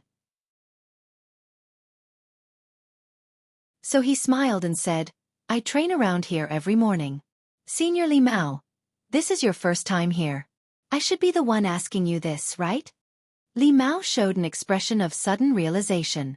He whispered to himself, "Sure enough, no one's success comes without a reason." As he spoke, he jumped off Shijing and smiled bitterly. "When I think about how I'm going to be part of the main force next Saturday, I'm a little nervous. Last night, I tossed and turned and couldn't sleep well. I woke up early in the morning, thinking of coming to the lakeside to get some fresh air and calm down." He glanced at Lu Cheng and asked curiously, "Don't you feel nervous when you're in the arena?" "Nervous? How can I not be nervous?" Lu Cheng laughed and said, "But my first challenge tournament was in Yanling, a foreign place. No one knew me at all. If I lost, I lost. I wouldn't lose face. When I thought about it, I wasn't so nervous. When I won the first round by planning beforehand, I felt more confident and gradually got used to the atmosphere of the challenge tournament. I could control myself and only feel a moderate amount of nervousness. As for when I meet a stronger opponent, such as Wei Shengtian, I always tell myself one thing." Li Mao listened with great interest and blurted out, "What is it?" "I tell myself, what's there to be nervous about? You should feel lucky to meet such a strong opponent in the arena, and not in the life and death arena." Lu Cheng said concisely with a lot of emotion. Because the case of the 9th pin of the dark sect involved other matters and Zhang Mingle had absconded, the police were still in the process of follow-up investigation. According to a later call from Director Xing, the earliest time he would be required to testify in court would be in May. It might even be delayed until the summer holidays. And to avoid suspicion, he didn't visit Wang Su in the hospital until the end of the winter holidays. Li Mao was stunned. He felt that Lu Cheng's plain words had a deeper meaning. After a long time, he took a breath and said, "I always feel that you are more mature than me. Sigh, this nervousness of mine is an old problem. I can't change it. I don't know why." "You don't know why?" Lu Cheng teased. "I thought you would tell me a sad story about how you were slapped in the palm by your teacher when you were young. That's why it left a psychological scar. Just like every time Detective Conan solved a case, the murderer would always tell a sad story that made the listeners cry." Li Mao couldn't help but laugh. "I thought about it seriously. It's not an external reason. It's just my nervousness. I thought I had overcome a lot this time. I didn't expect that when it came to the end, it didn't change much. Lu Qing thought for a while and said, Senior Brother Li, don't worry too much about this. I think that this kind of old problem can't be cured in a short time. It can only be changed slowly, bit by bit, through the challenge tournament again and again. It's normal for you to be especially nervous about the competition next week. You don't have to blame yourself for it. Anyway, this is just an actual battle training, not a result. Once you seize the opportunity and win a match, you will gradually like the challenge tournament. That makes sense. I was too impatient to see a change and became more nervous? Li Mao muttered thoughtfully. Lu Qing thought for a while and suddenly asked, Senior Li, do you have a girlfriend? Why did you ask this? Li Mao looked at Lu Qing in confusion, but answered honestly, No. I used to like my desk mate in high school. Unfortunately, she didn't like me and found another boyfriend. I haven't been able to get over it. I always feel that I haven't completely gotten over it, so I don't want to hurt other girls. Speaking of this, he sighed and said, When I first joined the martial arts club, my main purpose was to find something to kill time and divert my attention, so that I wouldn't always recall the past. Sigh, at that time it was really melancholy, loss and pain. After half a semester, I almost calmed down. I joined the martial arts course again for the sake of securing a job in the future. I had the same idea as Jiang Fuxing and Li Xiaofan. Nowadays, it's getting harder and harder for college students to find a job. I need to prepare earlier and more. At that time, I actually didn't have any feelings for the martial arts club. It wasn't until I saw the painful faces of Lin Ke, Chen Zhonghua, and the others and heard Coach Shi's encouragement that I fell in love with this place and this atmosphere. I really wanted to do something for the martial arts club and didn't want to be a burden to everyone. I've been training hard these days because I saw you guys improve so fast and so fiercely.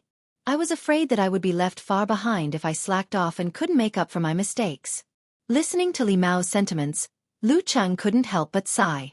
Senior Li Mao was usually a more active and cheerful member of the special training team. Who knew that he had so many things on his mind? After saying this, Li Mao seemed to relax a lot. He asked in confusion, Why did you ask me if I have a girlfriend? Are you going to introduce one to me? No. Lu Cheng chuckled. I just want to say that Senior Sun Jian is not afraid of failure or losing face when he has a girlfriend. You're a single dog who doesn't even have a girlfriend. Who cares if you lose face? Why are you so nervous? Li Mao didn't know whether to laugh or cry. He clenched his left fist and shook it gently. Senior Li Mao, come on. Without waiting for Li Mao's response, he turned around and continued his endurance training. Li Mao was in a daze for a long time. Finally, he clenched his fist and said to himself, Come on. The special training on Sunday morning passed quickly. Lu Cheng and Yan Zheka went back to the dormitory after lunch. They took the time to take a nap and recharge. When they were about to leave, he stood in the bathroom and carefully cleaned himself up. He was full of expectation for the next date. Although he felt very satisfied just practicing martial arts with Yan Zheka, holding hands, watching movies, and sharing food with her, people were always greedy. Moreover, Yan Zheka said that she needed time to adapt when she accepted his confession, which made him a little nervous. He always hoped that there would be continuous progress and he always wanted to be more certain. I don't know if I can finish my first kiss today. Lu Cheng was in a daze. He touched the chewing gum in his pocket and the first gift for Yan Zheka. P.S. Today I'm going back home after a rush. Let me make a copy. Otherwise, I'll be in a bit of a rush every time.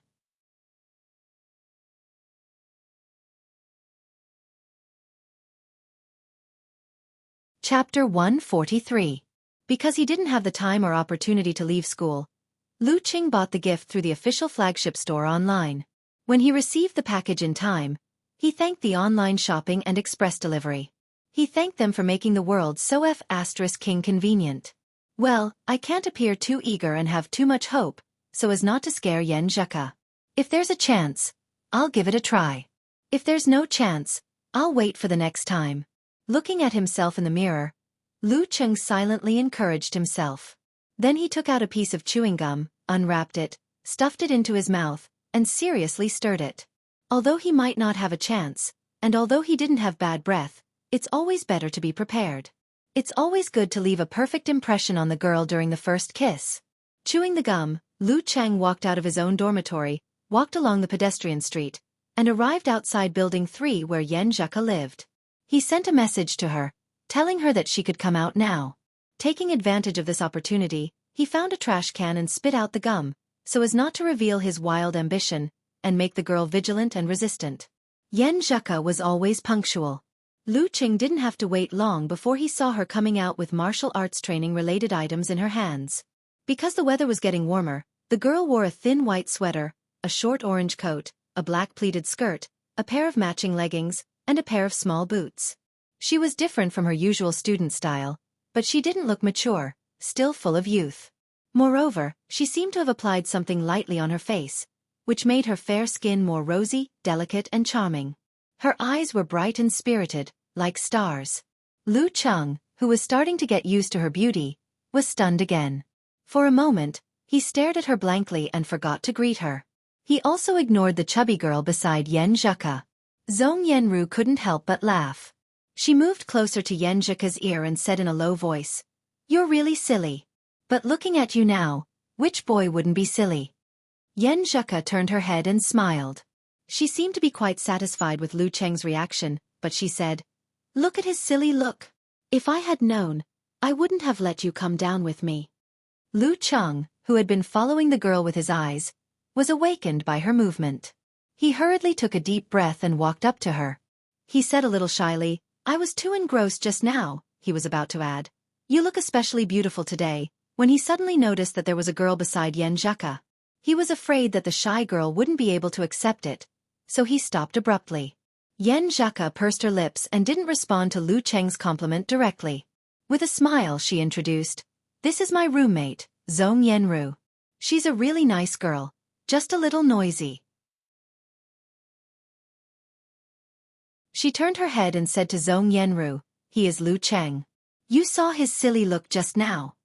These words made Lu Cheng's face turn slightly red, and Zhong Yanru couldn't help but cover her mouth and laugh softly. Facing other girls, Lu Cheng no longer felt uneasy, even if she was a girl's roommate. Therefore, he smiled calmly and generously. "Hello, are you Ka's roommate from the same major?" "You know." Zhong Yanru looked at Yen Zheka in surprise. Yen Zheka shook her head innocently, indicating that she didn't say that before. Lu Cheng smiled and explained, Ku would occasionally mention her roommates. Every time, I would take a notebook and remember them, thinking that if I don't succeed in my confession, or if there is a conflict in the future, I can take a roundabout way and take the route of the masses. She said that her roommate from the same major has the best personality, natural and unrestrained, and is very warm-hearted. Just now, she specially emphasized that you are especially nice, so I thought that it should be the same person, so I made a bold guess. He seized the opportunity and successfully got the nickname, Ku. Zhong Yanru was pleasantly surprised. She didn't expect Yen Zheka to praise her in front of her boyfriend.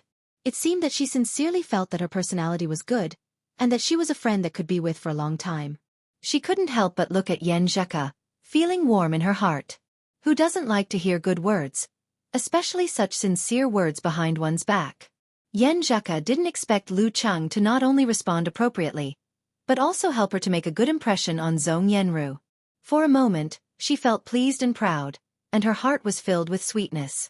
She snorted and said proudly, "If there is a conflict in the future? Now you're thinking about how to bully me in the future? Damn, why is the focus of a girl's attention different from mine?"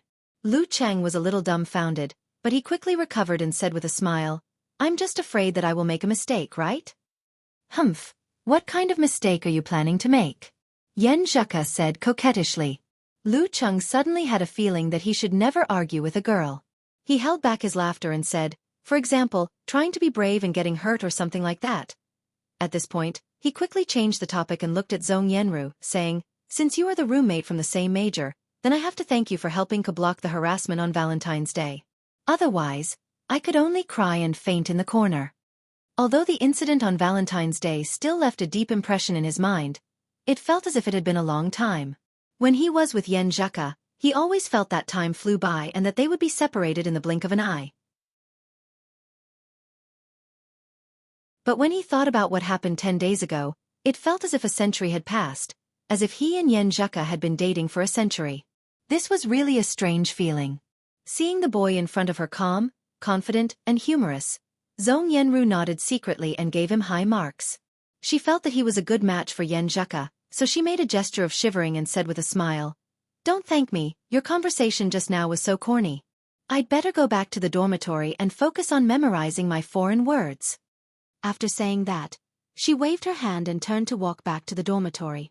When she was about to reach the entrance of the unit, she looked back and saw Lu Cheng holding Yen Zheka's right hand, whispering and laughing as they left together. The girl was as beautiful as a flower, and the boy was calm and confident. They were a pair that made people envious. The sour smell of love. Zhong Yanru scolded with a smile.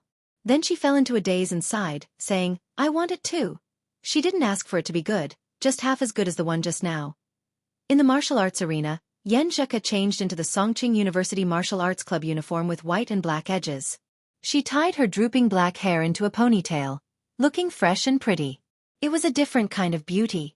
Looking at her, Lu Cheng felt a sense of pride. But in broad daylight, with so many people watching, he was too embarrassed to go up and hug the girl.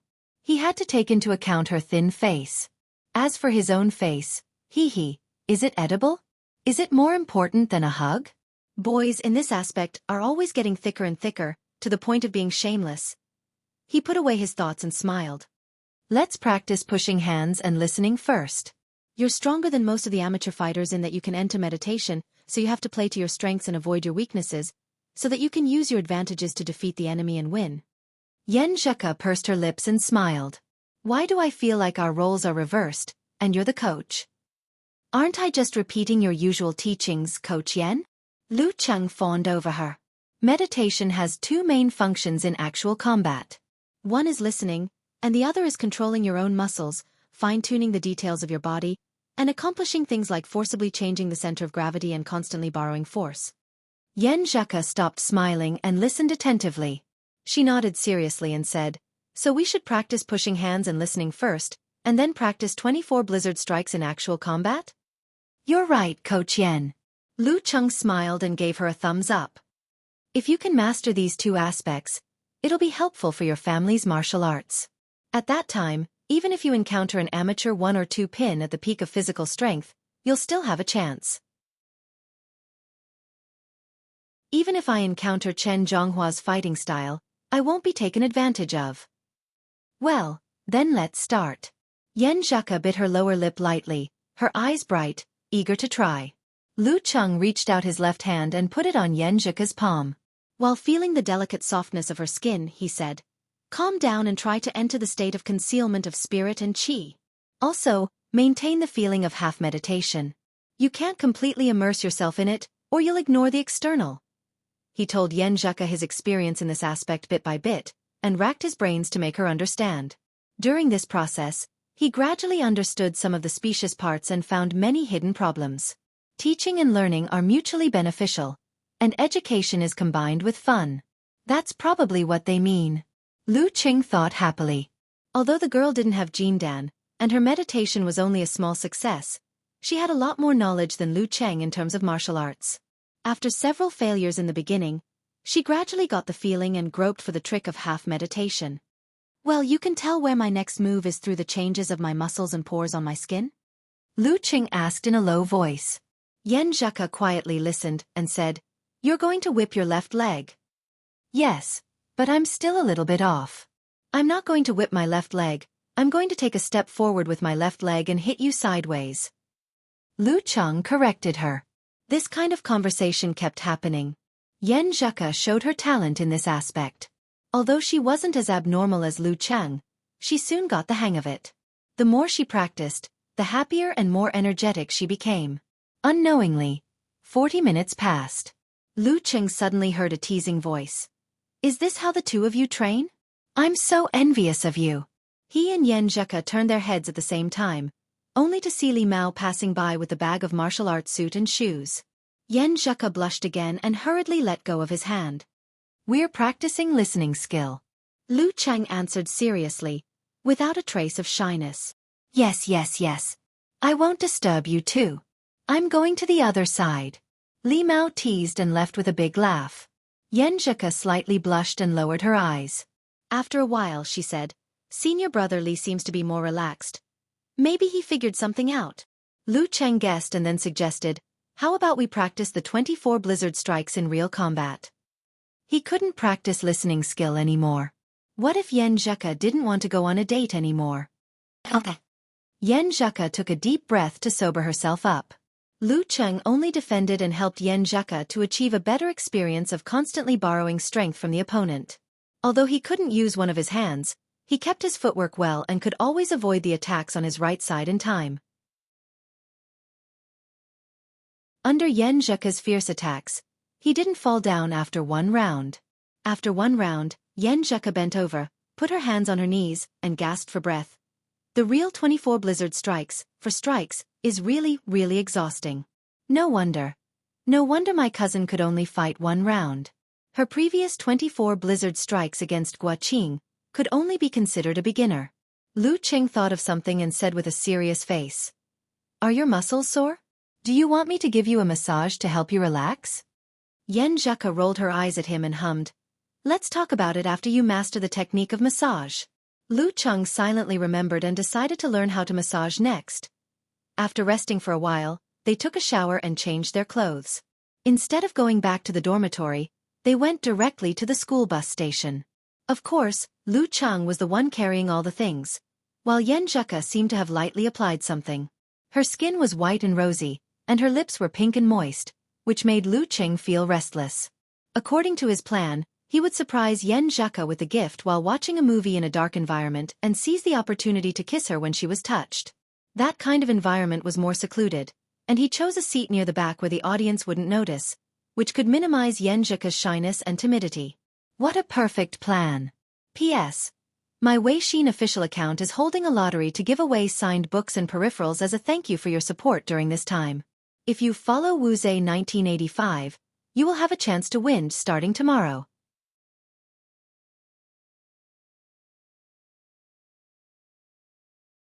Chapter 144. In the cinema with the lights off, Lu Cheng couldn't calm down.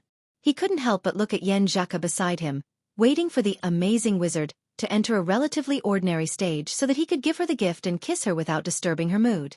So far, everything had gone according to his expectations.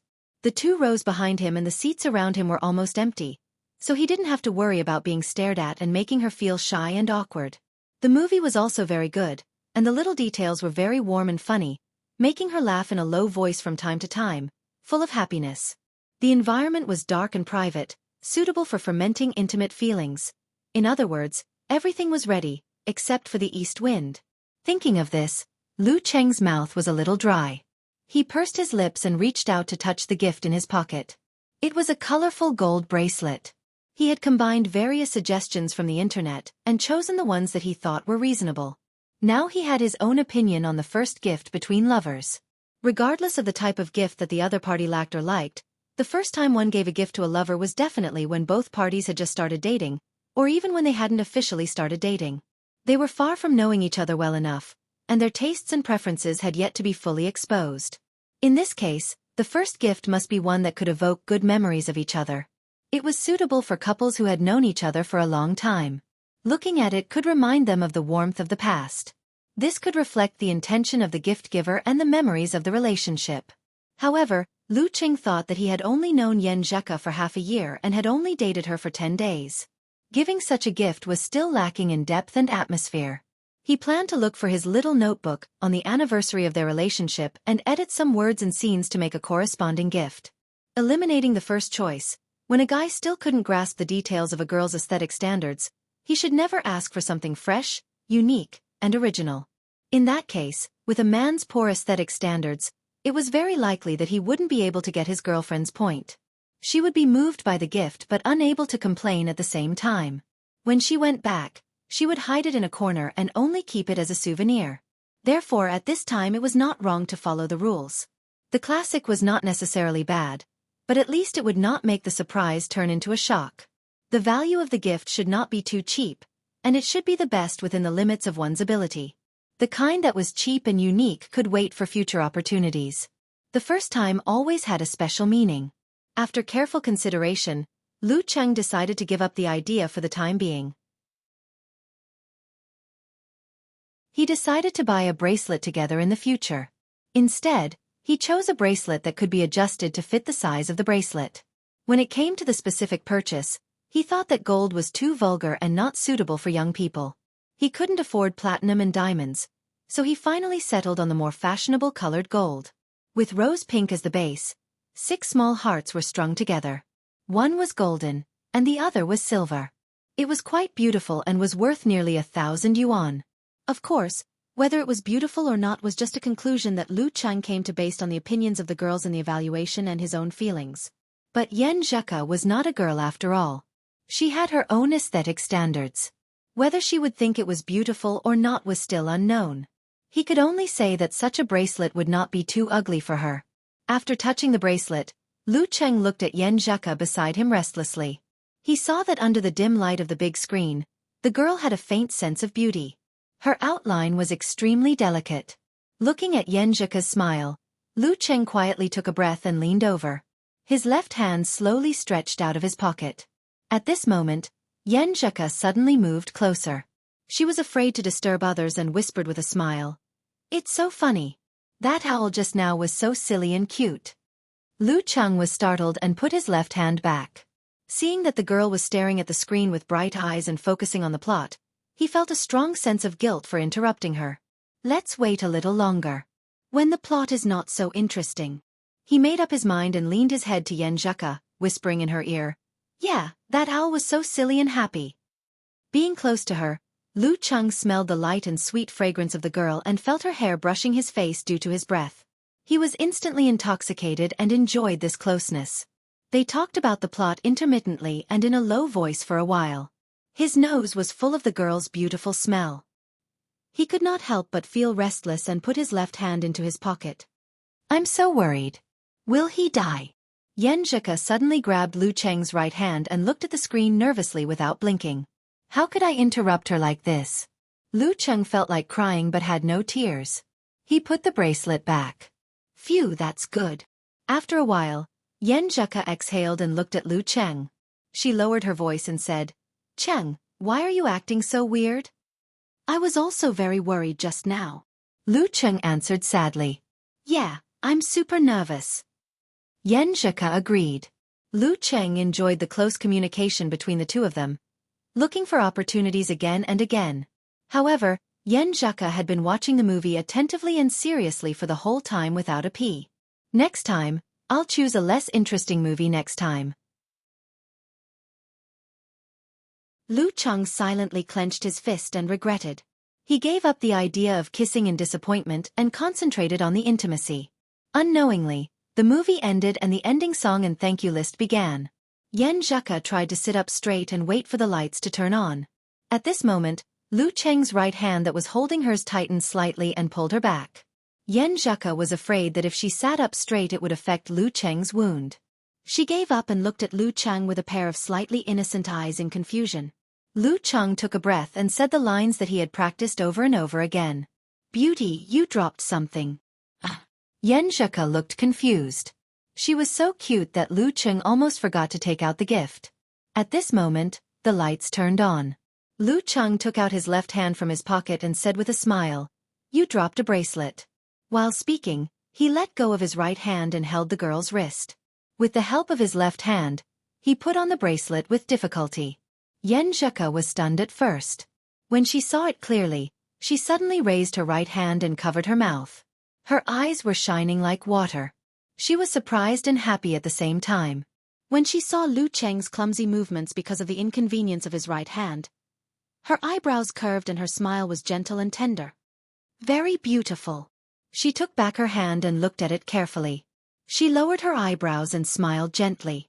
Her face was full of surprise and blush. Lu Cheng saw that the girl was really happy and became very happy himself. He smiled and said, "It's good that you like it." Yen Zheka smiled and blurted out, "Why do you want to give me a bracelet?" As soon as the words came out, she was annoyed. How could there be so many reasons for a gift between lovers? She didn't need to ask too much in case she lost the hazy beauty. What should I do? I was stupid just now. Humph, It must be Cheng who infected me. He must be the one who infected me. One is marked by one's company. Lu Cheng was stunned by the question and didn't know how to answer. Should he say that he just thought it was more beautiful and more suitable? After thinking for a while, he had an idea and said with a cheeky smile, "When I'm not with you, this bracelet will hold your hand for me." Yen Zheka rolled her eyes at him and held his hand. She looked to the side and said, "Let's go and eat. I'm so hungry." Seeing that the audience in the cinema was leaving, Lu Cheng had to give up the idea of kissing her completely. He took the girl and went to the stone fish shop nearby. This shop was very special. The fish was first cut into thin slices and the bones and non-essential parts were boiled with pickled cabbage and other seasonings. Then a wooden barrel was served to the customer. The barrel was lined with specially selected and cleaned stones and heated until they were boiling hot. Then the fish slices were put on the barrel and the fish soup was poured in. After a short wait, the fish was ready to eat. The fish meat was tender and fragrant, and the soup was sour and fresh, which was very appetizing. The special way of cooking made Yen Zheka very interested. When the fish was ready, she couldn't wait to taste the fish slices. After drinking the soup, she said to Lu Cheng proudly, "It's really good. The soup is very delicious. Hee, are you hungry? With your dexterous left hand, you can't pick up such thin fish slices. Beg me, I'll help you." Looking at the girl's proud face, Lu Cheng immediately put on a pitiful look. "Coach Yen, please do me a favor. I'm dying of hunger." Yen Zheka nodded proudly and gave him many slices of fish slices and a bowl full of soup. Then she started to satisfy her own appetite. After eating for a while, Lu Cheng raised his head and said, "I want to eat. The rice and soup must be very delicious." "I think so too." Yen Zheka was happy as if she had found a bosom friend. The two of them ate 3 small wooden buckets of rice before they were satisfied and slowed down their pace. They then began to talk about various things. "By the way, you still don't know Coach Shi's name, right?" Yen Zheka asked with a smile. She couldn't help but play with the bracelet with her right hand. She seemed to like it very much. No one knew whether it was because she really thought it was beautiful or because the person who gave it to her was the right person. Lu Cheng was very happy to see this, as if his efforts were rewarded. He shook his head and said, "I don't know. I was injured that day, so I didn't take the initiative to get the ticket for Coach Shi. I suggested to get it for him, but he refused.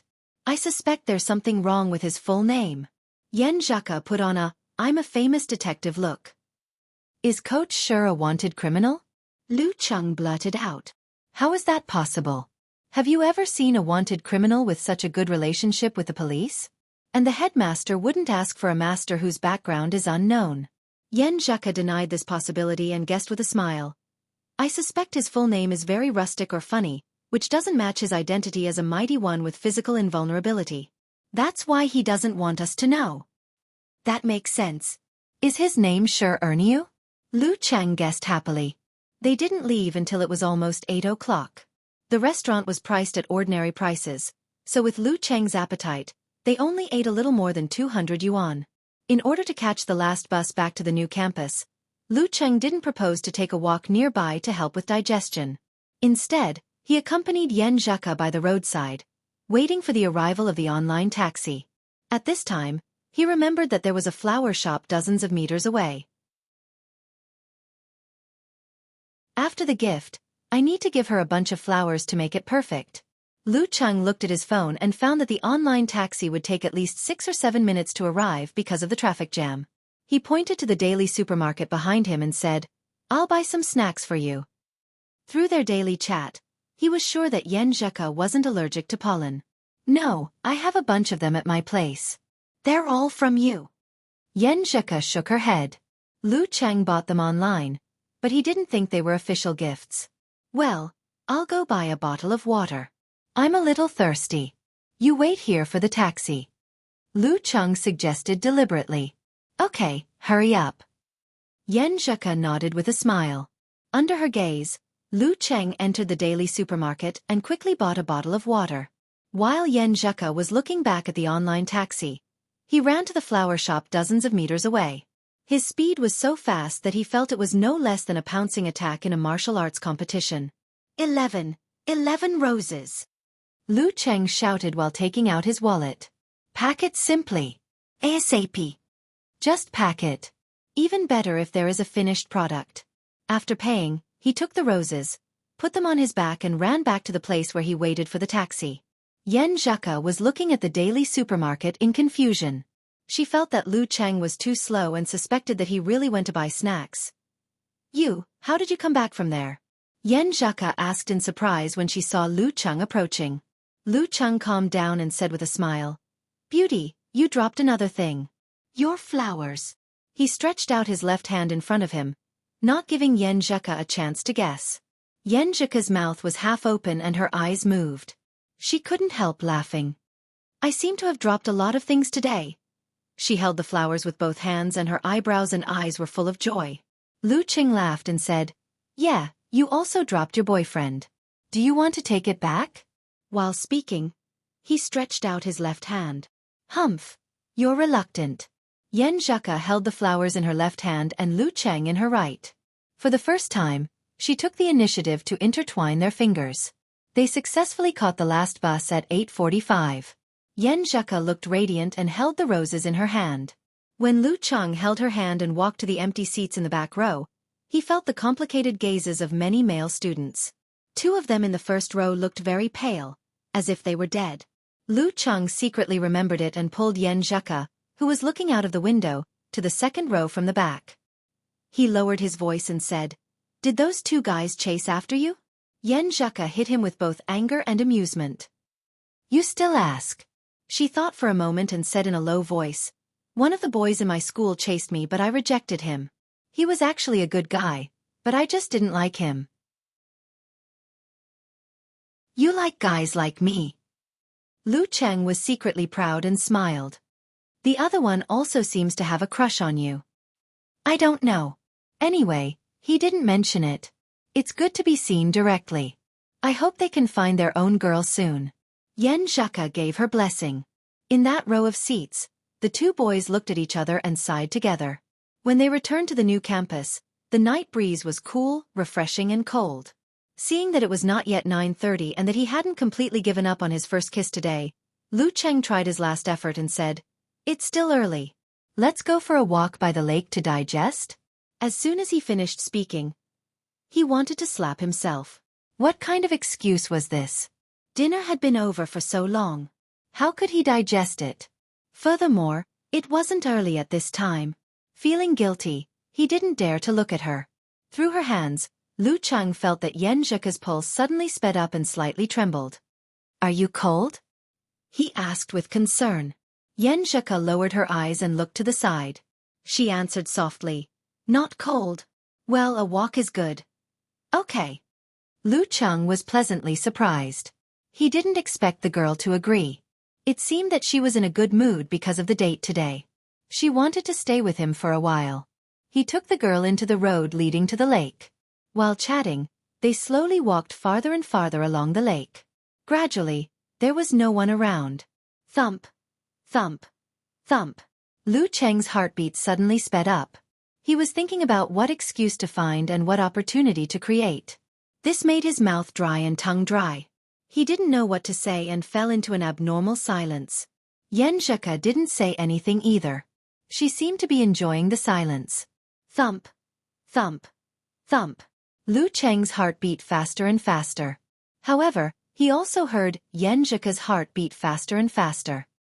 He heard her body couldn't stop trembling. Is she afraid that I will do something bad? Or is she not used to dating in the dark? Lu Cheng swallowed his saliva and turned to Yen Zheka with difficulty. He asked nervously, Is it too dark here? After that, he wanted to slap himself again. The streetlights were high up. How was it dark? At this moment, he saw Yen Zheka lowered her head. Her cheeks were flushed under the light. She was shy and timid. The girl slightly opened her mouth and said, in a low voice. It was like a small hand scratching Lu Cheng's heart. Lu Cheng held his breath. He felt that the girl was extremely beautiful. His heart was surging. He pulled her into his arms. A hug shouldn't make her angry, right? He had hugged her before. Yen Zheka didn't struggle. She leaned into Lu Cheng's arms softly. Her long black eyelashes trembled slightly, covering her eyes. Smelling the fragrance of hair and flowers, feeling the girl's delicate body, and looking at this seductive scene, Lu Cheng's mind buzzed. Blood rushed to his head. Slowly, he lowered his head and moved closer to the girl's lips. Don't refuse. He prayed silently. Yan Zhika's eyelids fluttered and slowly closed. Her pretty face was flushed red. Touching skin, Lu Cheng's heart beat fast.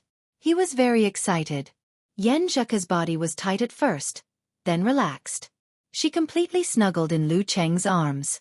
The bouquet of flowers in her hand fell to the ground. You big pervert. After a long time, Yan Zhika was too shy to look up. She clenched her fist and hit the place where Lu Cheng's chest and shoulder met. Lu Cheng panted. He was more tired than after beating Wei Shengtian.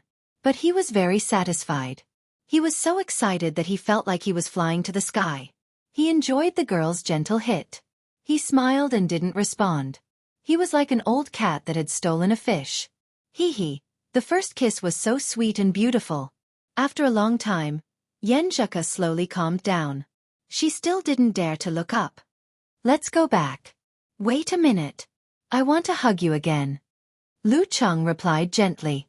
But his expression was a little embarrassed. The real reason for not going back immediately was that he had set up a tent below. If he moved, it would be exposed immediately.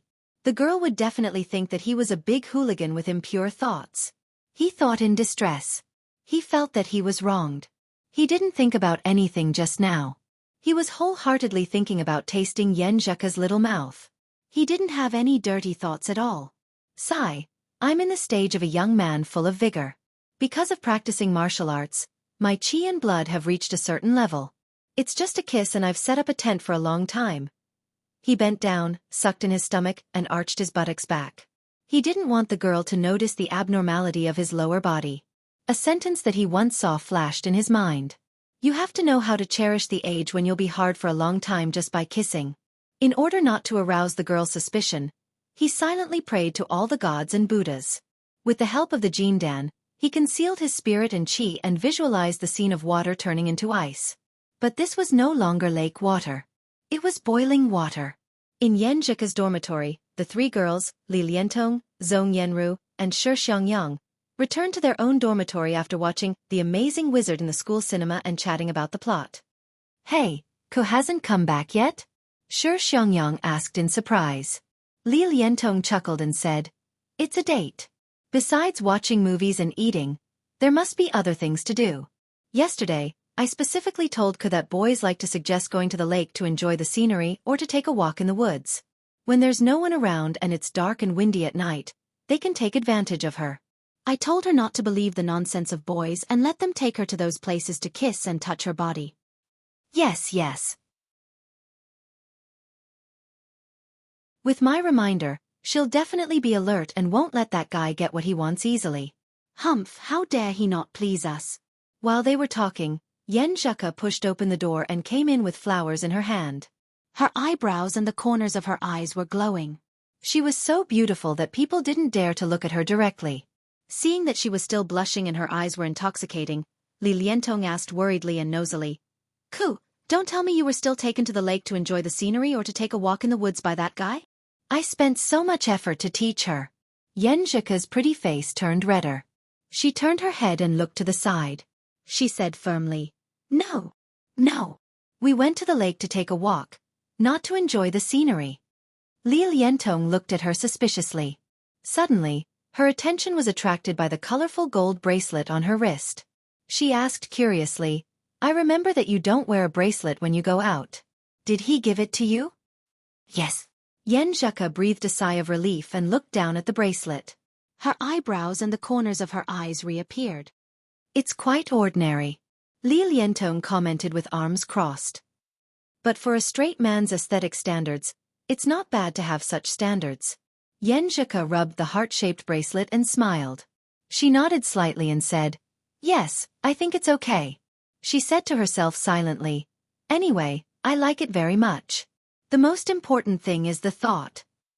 Zhong Yanru also smiled and said, It's fine as long as it's not ugly.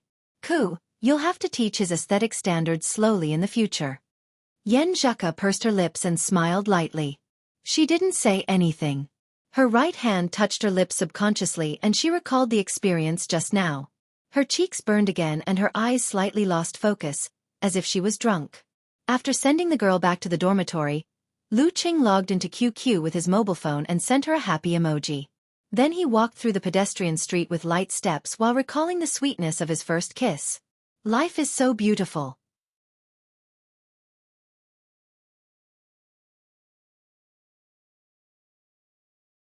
Chapter 145.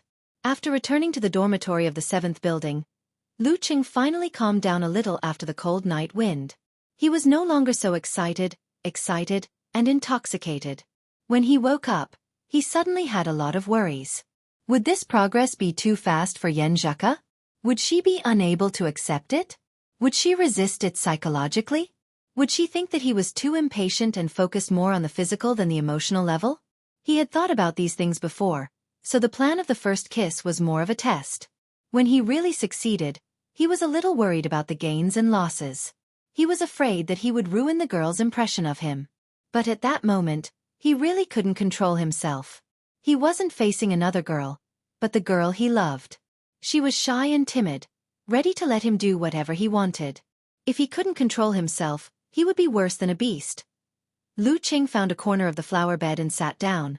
Holding the phone, he thought about whether he should apologize to Yen Zhaka or not. No, apologizing after kissing her is not a man's responsibility. It will make the girl think that I just want to take advantage of her. I need to show a responsible attitude and treat her better. Although there were a lot of comments on the internet, such as, women can't marry, men can't marry, and sex is normal, Lu Qing felt that he might be a conservative person who hadn't experienced too many setbacks in society. After holding her hand and kissing her lips, he would think of words like, forever, and so on. While he was thinking, his QQ beeped. Yen Zhaka replied to him with a happy emoji and said, I don't talk to you, big pervert. Seeing such a reply, Lu Cheng was not surprised but happy. He felt that the girl was more angry than angry. He was relieved and replied with a pitiful expression, I couldn't control myself at the moment. At the moment? Yen Zhaka sent an emoji of rolling its eyes at the sky. I thought about it carefully. I think you have a premeditated plan. Tell me the truth. Did you have bad intentions when you asked me to take a walk by the lake? How could she see through this? Lu Qing blushed and felt very guilty. He was glad that the girl wasn't with him through the phone. He thought for a while and decided to be honest. He told the girl his thoughts and did not try to hide anything. Yes. Not only did I want to kiss you when we went to the lakeside, but I also wanted to kiss you in the movie theater. But I saw that you were too focused on the movie, so I didn't have the heart to disturb you. I couldn't find a chance. Maybe guys are more impulsive and impatient, so they always want to get closer to you. Also, when you accepted my confession, didn't you say that you still needed time to get used to it? That you weren't ready to have another person in your life, and that you weren't at the stage where you especially liked me?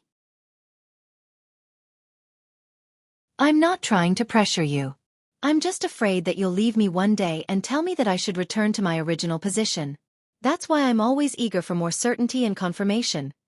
He carefully typed the paragraph and changed a few of the words in order to more accurately describe his feelings. He still remembered Xiao Ming's words. In the world of love, it was better to be honest than to hide, and it was better to communicate than to sulk. After sending the message, Yen Zhaka remained silent for a while before replying with 2 words. Idiot. Idiot? Lu Cheng was a little confused by her words, but he soon realized what she was implying. Idiot. If I wasn't used to it and wasn't prepared, would I let you kiss me without resistance? Idiot. Do I have to say that I really like you for you to understand? Idiot. Don't let your imagination run wild by yourself. Lu Cheng was surprised and happy at the same time. He felt that he had touched the girl's heart.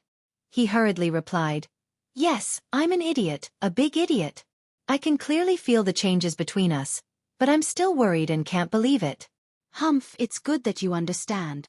Yen Zhaka sent an emoji of hitting the head and said, I'll forgive you this time, big pervert. Don't kiss me casually in the future. I can't kiss you casually? Lu Cheng snickered and regained his composure.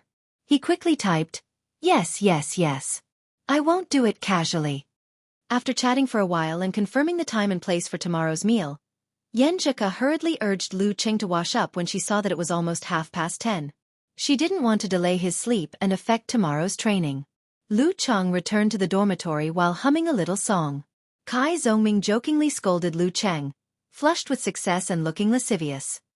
When he was ready, he got into bed and picked up his phone to say good night to Zheke.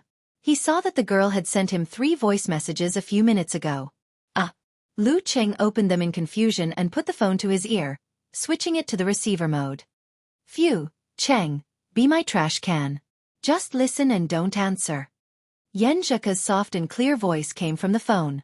The environment around her seemed to be empty and quiet, mixed with the sound of the wind. She's on the balcony. Lu Cheng made a positive judgment and continued to listen. I'm scared. When I give up resistance and choose to accept completely, I'm full of uneasiness about the future. Cheng, can we go all the way to the end? Can we hold each other's hands and go through the trials and tribulations one after another, until our hair turns white and we can't speak clearly, and still cuddle together? I'm scared. I'm scared that I'll be defeated by reality in the end when I put my heart and all my feelings into it. I can only watch you go away in pain and melancholy. If that happens, I feel that my heart will be very painful, so painful that it will be like dying. They say that first love can't go all the way to the end. I'm so worried. I'm worried that one day the person who will marry me won't be you. What a nightmare that will be. Okay, I'm done with the negative feelings. I've never thought about things like this before. It's all your fault. Lu Cheng listened quietly. He felt that all the voices in the dormitory had faded away. His heart was clear and his eyes were slightly red. He took a breath and didn't listen to Zheke's words. He made his own answer. I'm scared too. I'm also scared of such a future. But if we don't even have the courage to try, then we're doomed to miss it. Only by trying and working hard can we have hope. I'm working hard to practice martial arts and strengthen myself. I want to be able to grasp my destiny and grasp that opportunity and that hope. Although it's funny to say this at my age, I still have to say this. I have confidence in myself and in my love. I'm destined to be you in this life. After a while, Zheke sent a scolding emoji. I told you not to reply. Go to sleep, you big pervert. Lu Cheng smiled and immediately said, Good night. Good night, see you tomorrow. Zheke seemed to have forgotten the confession and answered just now. See you tomorrow. After sending this message, Lu Cheng patiently waited for the girl's reply. He had a hunch that the girl would have other replies. After a full 10 minutes, he finally saw Zheke's new message. Well, I'll work hard too. After reading the message seriously for a few minutes, Lu Cheng's lips curled into a smile as he fell asleep. The next day, he followed the routine of morning exercise, special training, shower, change, and then ran to the door of the female locker room and waited for Zheke to come out. The weather was unusually cold. Zheke was dressed like a cute bear. When she saw Lu Cheng, she snorted and turned her head to the side. She hummed and said, Pervert! Big pervert! Lu Cheng couldn't help but laugh. He reached out his left hand and held her delicate palm. Yes, yes, yes. I'm your exclusive pervert. What are you talking about? Zheke didn't expect Lu Cheng to be so thick-skinned. She was speechless for a moment and quickly changed the topic. Let me tell you about the other 2 roommates. One is called Li Liantong, we all call her Dirty Tong. While talking and laughing, the 2 left the martial arts arena and walked to the teaching building. They planned to go through there, get on the long bridge and return to the pedestrian street in the dormitory area. They would then go to the academy restaurant to meet Zhong Yanru and the others. As they walked, Lu Cheng and Zheke found a group of people in front of them. They were all looking up at the roof, so they followed them out of curiosity. They were surprised to see a boy they didn't know standing outside the window of the 7th floor, looking down. Jumping off the building. Zheke held Lu Cheng's hand tightly and said in a trembling voice. This was the first time she encountered such a thing. Before Songqing University moved to the new campus, 1 or 2 students jumped off the building every year. After moving here, nothing happened for more than half a year. It was said that the principal once said that the feng shui here was good. He didn't expect that someone would make the first jump today. Lu Cheng thought quickly. He took a breath and said to Yen Zheka, "You stay away. I'll go and take a look." "Okay, be careful." Yen Zheka understood Lu Cheng's idea and reminded him. When Lu Cheng approached, he saw the boy's pale face smile and jumped down decisively. "Damn." Lu Cheng cursed in his heart. He put strength in his legs and jumped forward to the position he judged. Ignoring the injury on his right arm, he stretched out his hands in the midst of the exclamations. Bang! Under Yen Zheka's worried gaze, Lu Cheng caught the boy who was about to jump off the building. As soon as he touched the boy, his feet suddenly pressed inward, causing cracks to appear on the concrete floor. The violent force bounced back. He straightened his back, lowered his arms, pulled them back, and then shook them out. The boy who fell straight down was thrown to a place not far away. His face was full of fear and confusion, as if he had finally woken up from a nightmare. Lu Cheng exhaled. He felt that his sneakers were about to be destroyed, and the injury on his right arm was a little more serious. But no matter what, these were not as important as a human life. Seeing the teachers and security guards surrounding them and the onlookers staring at him and the boy who was about to jump off the building, Lu Cheng said loudly, "I'm not even afraid of death. What's there to be afraid of?" After saying that, he turned around and left. He met Yen Zheka outside the two schools, hiding his achievements and fame.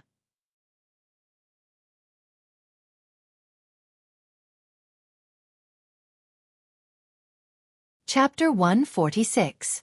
Are you okay? Yen Zheka asked with concern as soon as they met. Lu Cheng moved his right arm and smiled bitterly. "I'm fine, but this part seems to be more serious." Yen Zheka was both amused and annoyed. "You treat it too badly.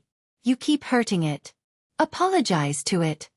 Seeing that the boy who jumped off the building was successfully saved, her mood was not affected. "I'm sorry. I'll take good care of it later." Lu Cheng readily accepted her advice and apologized to his right arm. But in fact, he was assuring Yen Zheka that he would not force himself to be brave and hurt himself again. Of course, if he really encountered a life-threatening situation, he would still help as long as it was within his power. "Remember what you said." Yen Zheka looked back at the scene of the jump and sighed. "In fact, there is something wrong with what you said. Some people commit suicide not because they are afraid of death, but because they don't feel any happiness in life. They feel that life is completely dark.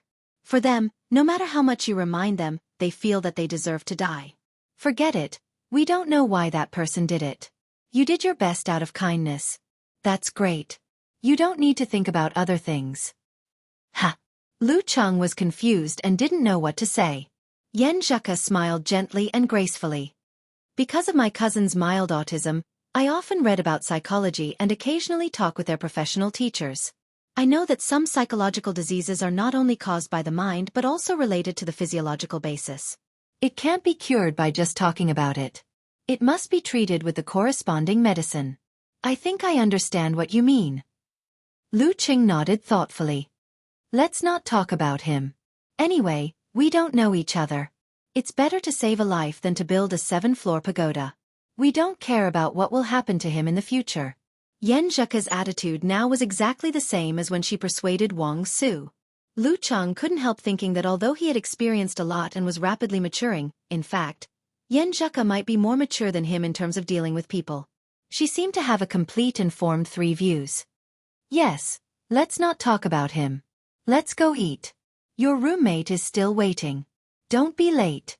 Lu Cheng stopped sighing and said. Yen Zheka's almond-shaped eyes widened. "Eat what? Let's go to the hospital first. Isn't the injury on your arm more serious?" "It's just a little bit. It's not too late to go after dinner." Lu Cheng gestured with his right arm. "It's your first time treating your roommates to a meal. You can't just stand them up, right? What if they badmouth me in the future? Humph, if you perform well, it's useless for them to say bad things about you. If you perform poorly, it's useless for them to say good things about you. Shouldn't you focus on pleasing me and listening to me?" Yen Zheka pursed her lips and raised her head. "You're right." Lu Cheng agreed. However, Yen Zheka was also a good girl who cared about her reputation. She felt embarrassed to stand her roommate up, so she looked at Lu Cheng suspiciously and asked, "Are you sure it's only a little bit?" "I'm sure. I'm a master of meditation, and I can use inner vision, Lu Cheng said proudly. With his control over the muscles in his body, he had a rough idea of the extent of such injuries. Yen Zheka snorted and said, I'll accompany you to the hospital after dinner. Yes, I'll listen to you, Coach Yen, Lu Cheng answered with a smile. His heart was filled with the joy of saving a life. Because they couldn't go out of school except for weekends and holidays, the business of the Academy restaurant, as the second-to-none Chinese restaurant in the new campus, was quite good. Lu Cheng couldn't even book a table in advance. It was all thanks to Zhong Yenru, who didn't have class in the morning and came early to get a small private room, that they didn't have to wait for a number. Lu Cheng and Yen Zheka arrived 2 minutes earlier than agreed. The three girls had already gathered and waited for a while. You've seen Zhong Yenru before, so there's no need to introduce her. Yen Zheka pointed at the petite and quiet girl and said, She's Li Liantong. Don't be fooled by her obedient appearance. Lu Cheng didn't expect the dirty Tong Yen Zheka was talking about to be such a dignified and quiet girl. He was slightly surprised and smiled. Hello, I'm Lu Cheng, Ke's boyfriend. You don't have to tell us, we all know. Li Liantong joked. Yen Zheka ignored her and turned to introduce her last roommate to Lu Cheng. Shi Xiangyang, surgical killer. Lu Cheng saw that the so-called surgical killer was tall, almost as tall as him. Her skin was a healthy wheat color and her eyes were a little blurred because she couldn't focus.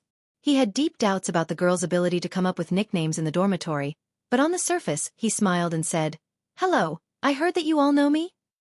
He was using Li Liantong's joking to make fun of himself. Yen Zheka, Li Liantong and Zhong Yenru couldn't help but laugh. Shi Xiangyang obviously didn't get the point and answered blankly, Yes, yes. I'm sitting next to Lu Cheng. He hurt his right arm in the challenge tournament, so he's disabled for the time being. He needs my help to make a living. Yen Zheka pulled Lu Cheng to sit down naturally and gracefully. Then she put some food in his bowl. Challenge tournament? Li Liantong asked curiously, Are you the main force of the martial arts club? Yes. Lu Cheng admitted frankly. Li Liantong didn't ask further, because in her impression, the martial arts club in her school was very weak, and only Lin Kei was strong. Moreover, the martial arts club made a big fuss last semester, but they were eliminated in the group stage.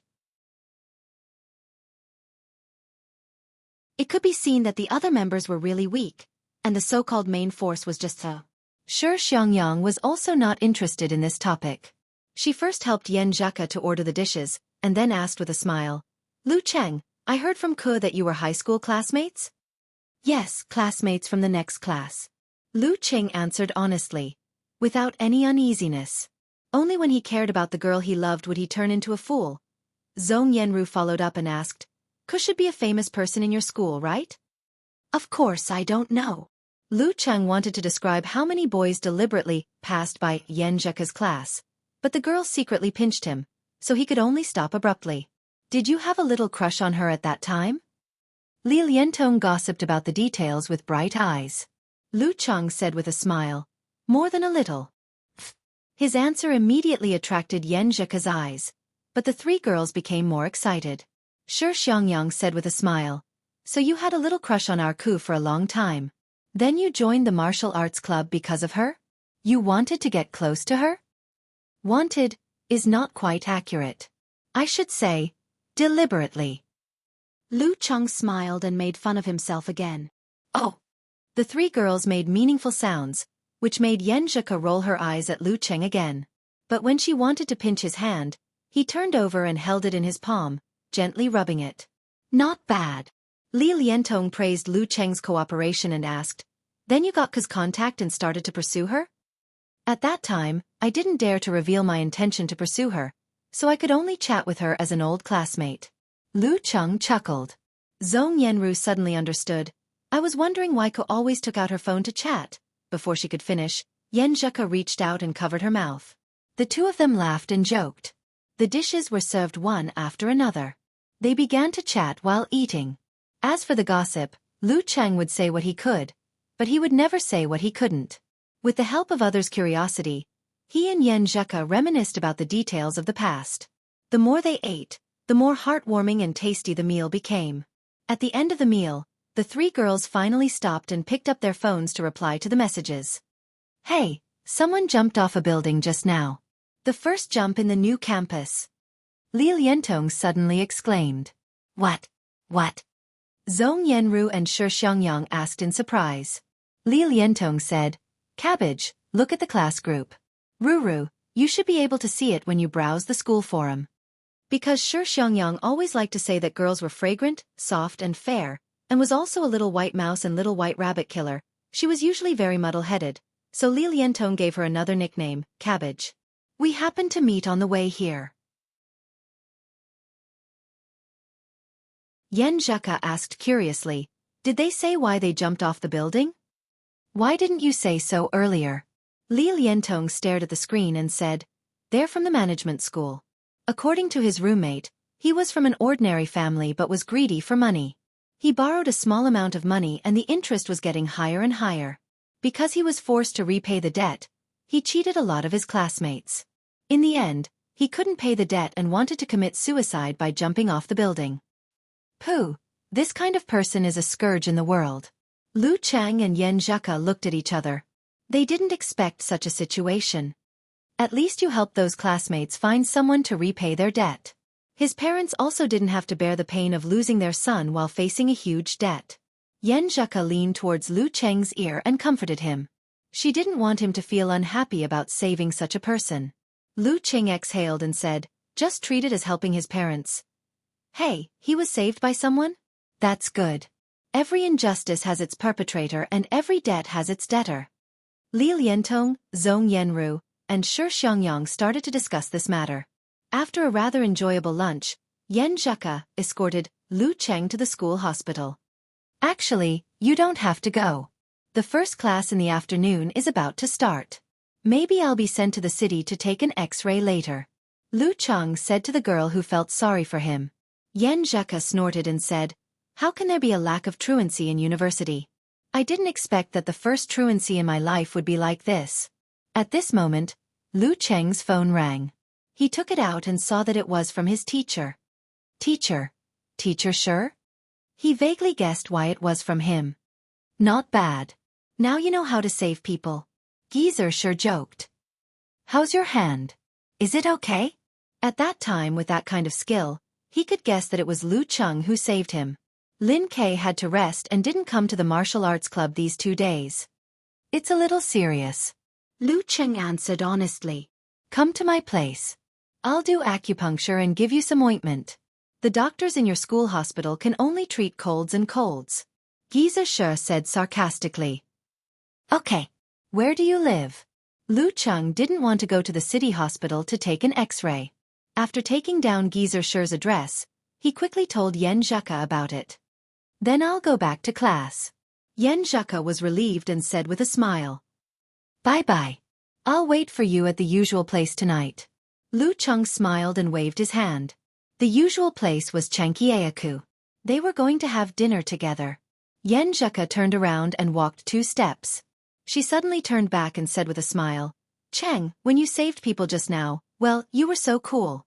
After saying that, she quickly turned her head and left with light footsteps. So cool. Lu Cheng touched his chin proudly and watched the girl go away. On the way back to their dormitory, Shi Xiangyang asked Li Liantong, Dirty Tong, what do you think of Lu Cheng? Is he good enough for Ku? Li Liantong thought for a while and said, he's quite generous and witty. He looks more mature than the boys in the same grade.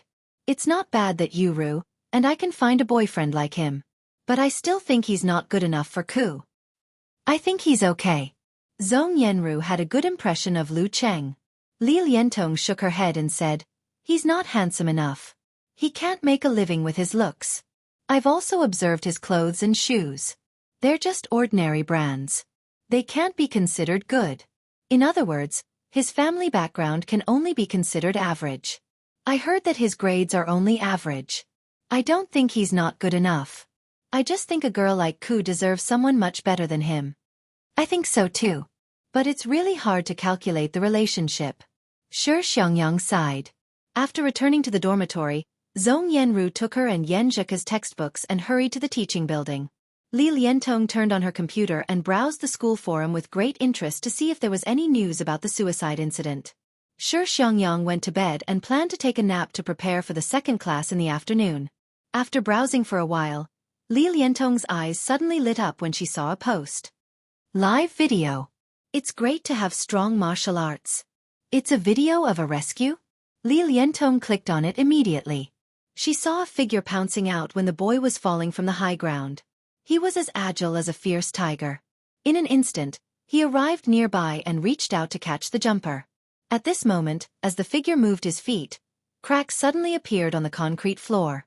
Then, without knowing how he used his strength, he actually turned the fall into a horizontal throw, allowing the jumper to land safely on the ground. This caused Li Liantong to open her eyes wide. She felt a deep shock as she experienced the beauty of the tyrannical strength of the body.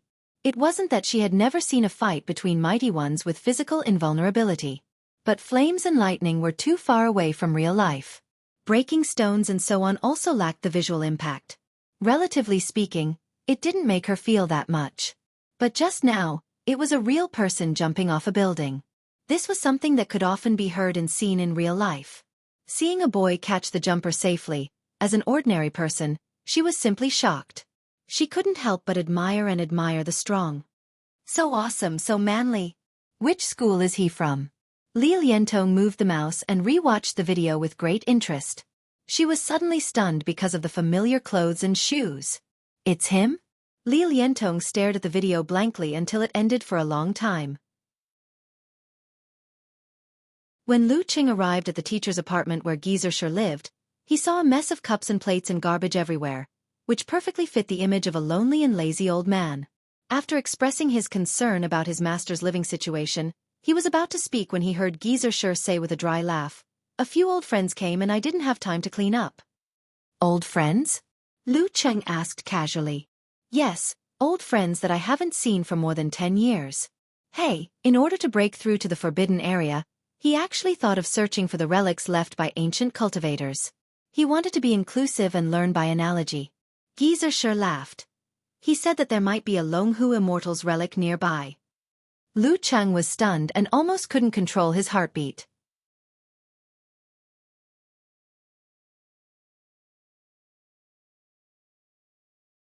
Chapter 147. Immortal cultivation? Is that true? Lu Qing disguised his shock as surprise. Geezer Shi pushed away the junk on the sofa and said, "Of course, but it's different from what you see on TV or in novels. It's not as scary as in myths and legends. Hee, most of those myths and legends belong to top physical invulnerability experts or forbidden mighty ones." I see. Lu Qing took the opportunity to ask about his doubts. What's the difference? In the beginning, they were also a part of the martial artists. But because of their different starting points, they had a different understanding of the body, the spirit, and the illusory soul and embarked on a different path. Alas, in the end, they still couldn't break through the shackles. Why are you asking so many questions? Geezer Shi said impatiently. Give me your right hand. I'm just curious.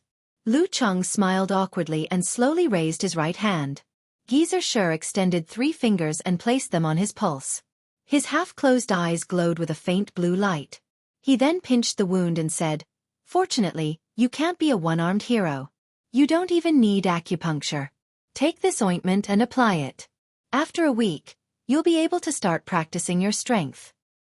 A week from today? Lu Qing asked for confirmation.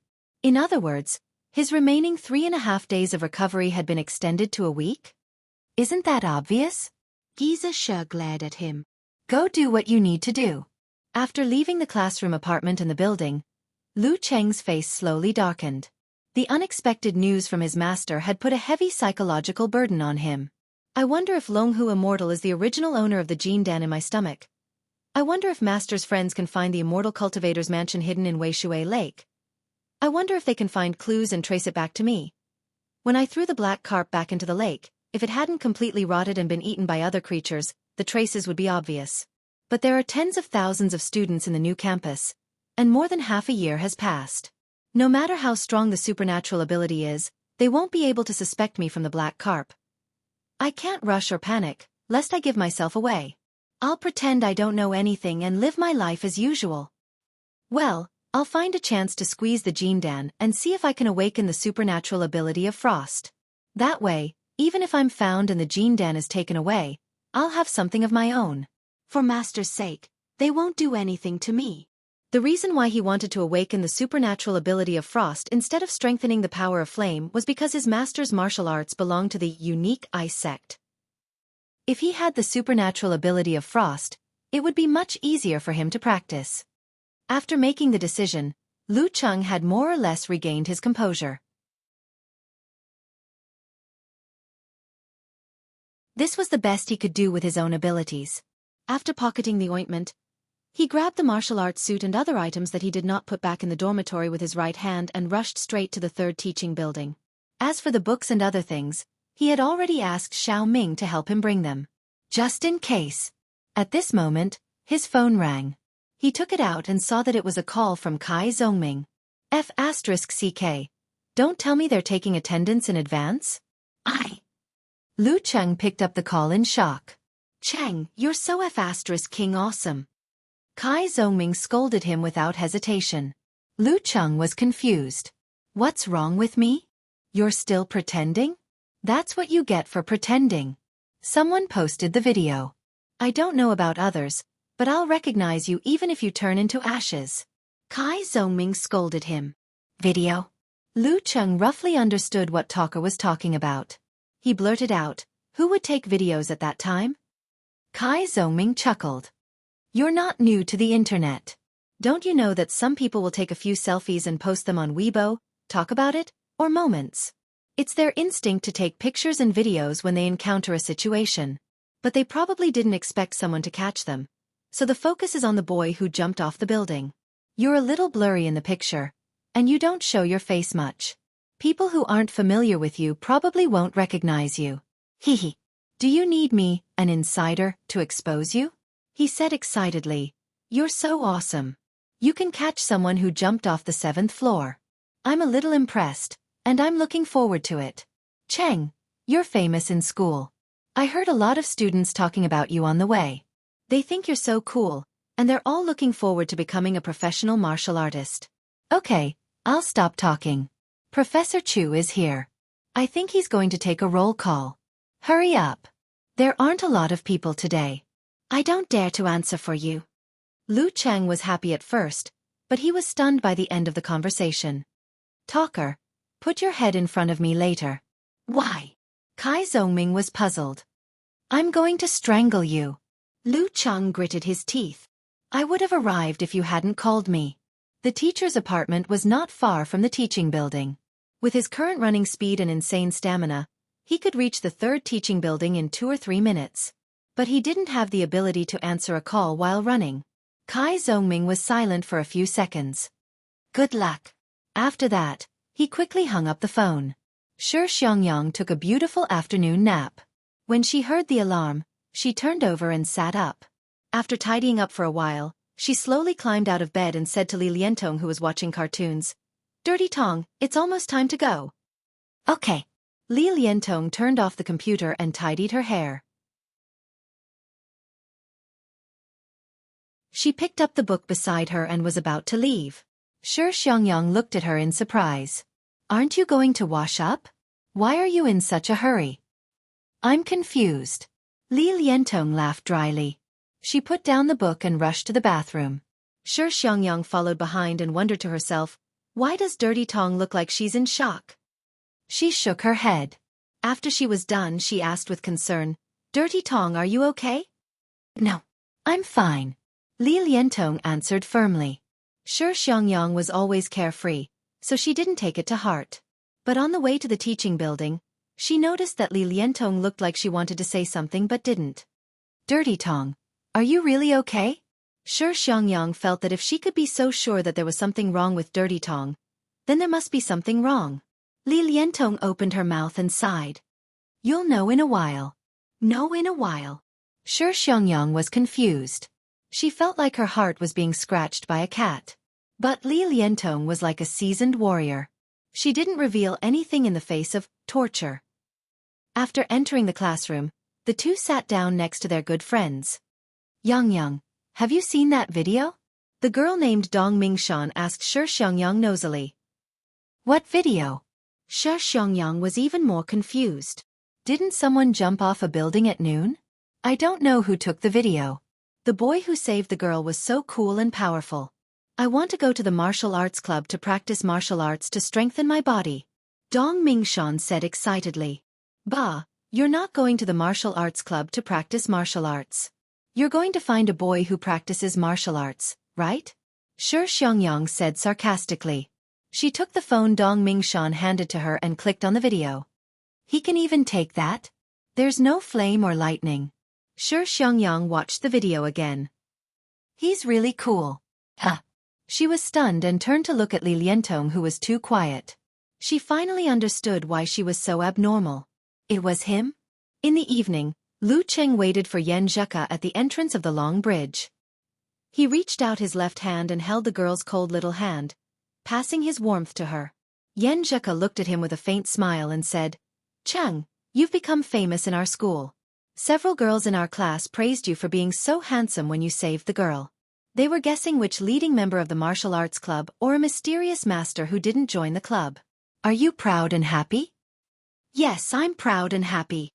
Lu Cheng wanted to answer in this way, but he felt it was wrong. So he said with a smile, I was very proud and happy when you said I was handsome. Humph. Yan Zheka raised her head slightly and said with a smile in her eyes, Liar! It can't be more true. Lu Cheng was telling the truth just now, but he didn't say part of it. Seeing the girl's happy reaction, he felt lucky. He vaguely felt that he had almost fallen into her trap. Humph, I believe you. Yan Zheka put on a I pity you look and then said with a blush, I'm telling you, don't kiss me casually in the future. Why did she emphasize this again? Lu Cheng changed his mind and said with a pitiful look, but I always want to be closer to you. I think kissing between lovers is a very beautiful thing, at least that's what I feel. Yan Zheka humphed. That's what you get for sticking your tongue out. Lu Cheng suddenly realized that the girl didn't object to a normal kiss. She didn't push him away at that time. But she kept clenching her teeth and was forced to open by him.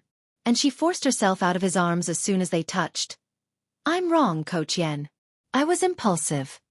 Lu Cheng hurriedly admitted his mistake. Humph, if it weren't for the fact that you didn't hold me down and push me away, I would have ignored you. Yan Zheka slightly pouted and suddenly sighed. She lowered her head and said in a low voice, Cheng, I know that boys and girls have different cognition on some things. I hope you can respect my opinion. Well, let's get along well. This could be considered as the first small conflict since we started dating. Fortunately, she spoke out frankly and didn't keep it in her heart. Otherwise, I wouldn't know where I went wrong. And small conflicts could easily accumulate into big conflicts. Lu Cheng was a little grateful. He also liked the girl's attitude of trying to communicate rather than sulking. Therefore, he said sincerely in a humorous way, You don't need to do that. Coach Yan is right. Everything is up to Coach Yan. Yan Zheka was amused and chuckled. The sigh just now disappeared without a trace. You have to remember this. She took Lu Cheng's hand and trotted. Go get a seat, or there will be no seats left. Okay. Lu Cheng was full of joy and followed the girl to the canteen. The next morning, when Geezer Shi left after the first training, Lu Cheng found a secluded place facing Weishui Lake and started his supernatural ability awakening plan.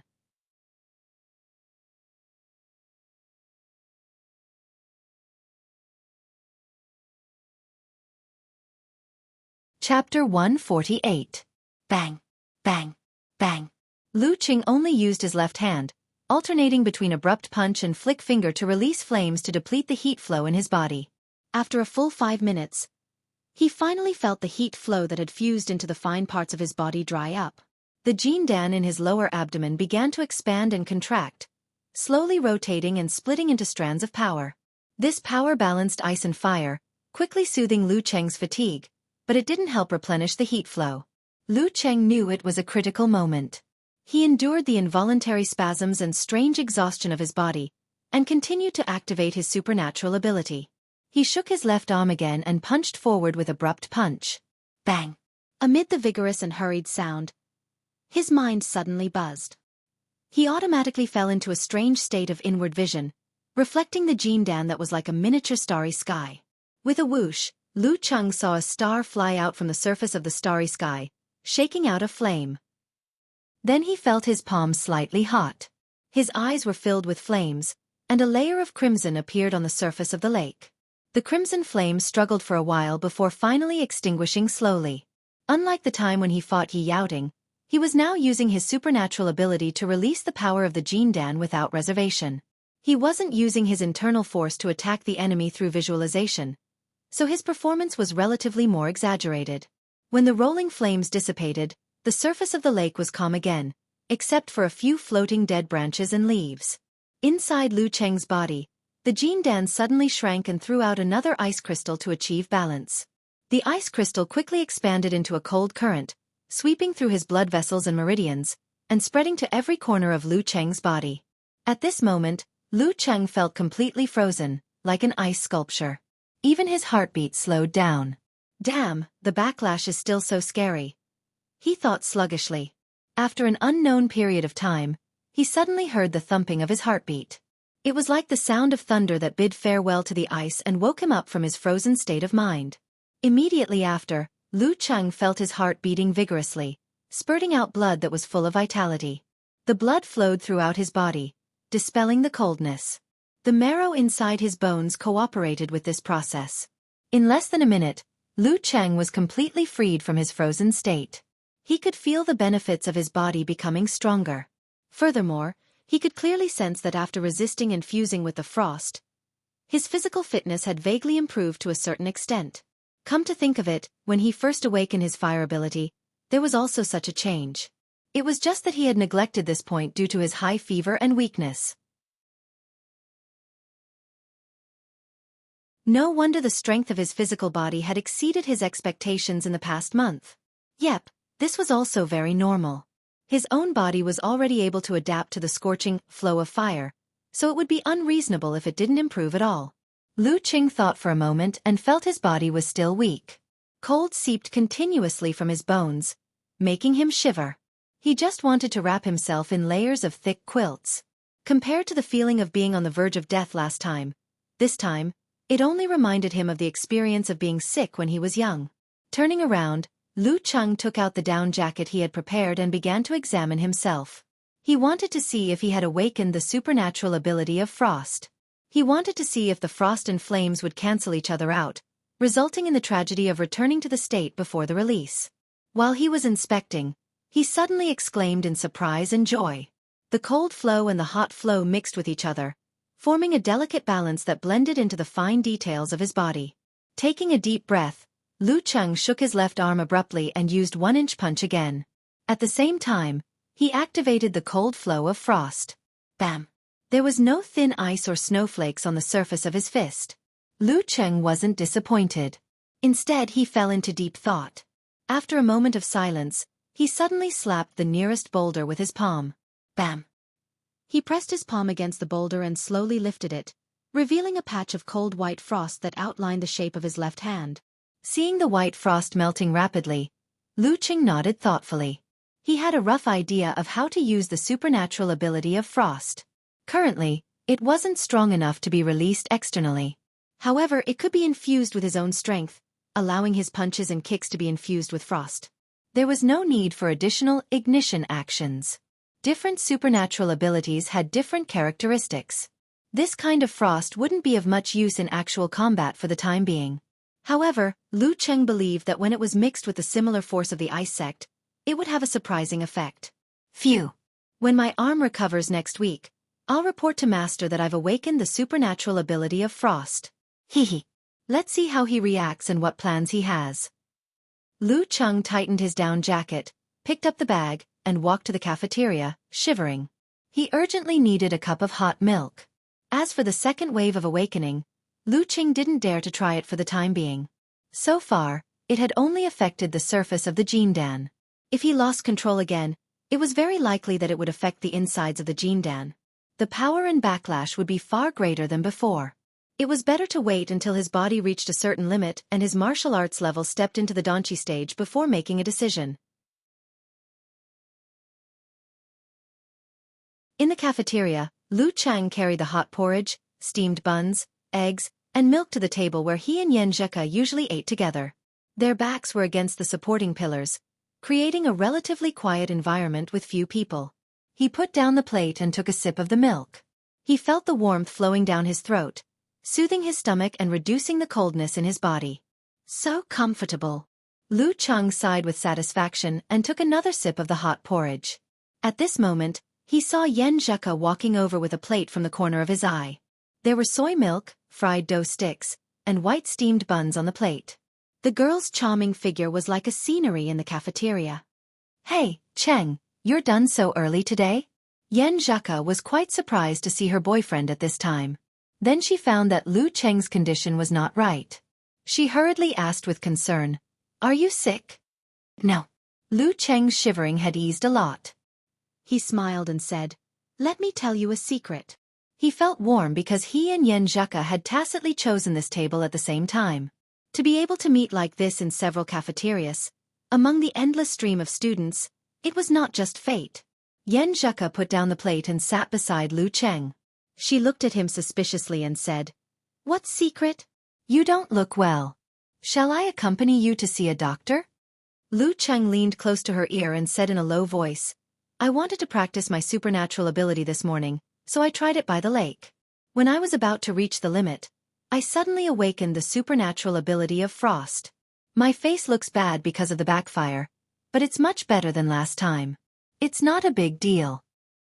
He saw that under the invasion of his breath, the girl's ears gradually turned red, crystal clear and cute. "You awakened your supernatural ability again?" Yen Zheka's pink lips were half open, showing her white teeth. Her clear eyes were full of surprise and confusion, looking like a dazed girl. "I don't know why. Maybe it's the way of balance between ice and fire. I don't think there will be any awakening in the future." Lu Cheng explained. To be honest, every time he lied to the girl, he felt a little guilty. But the matter of the Jindan was related to his life. Telling her would only put pressure on her and make her feel uneasy. "I hope to digest the Jindan as soon as possible and let the power truly belong to me. Then I won't feel guilty."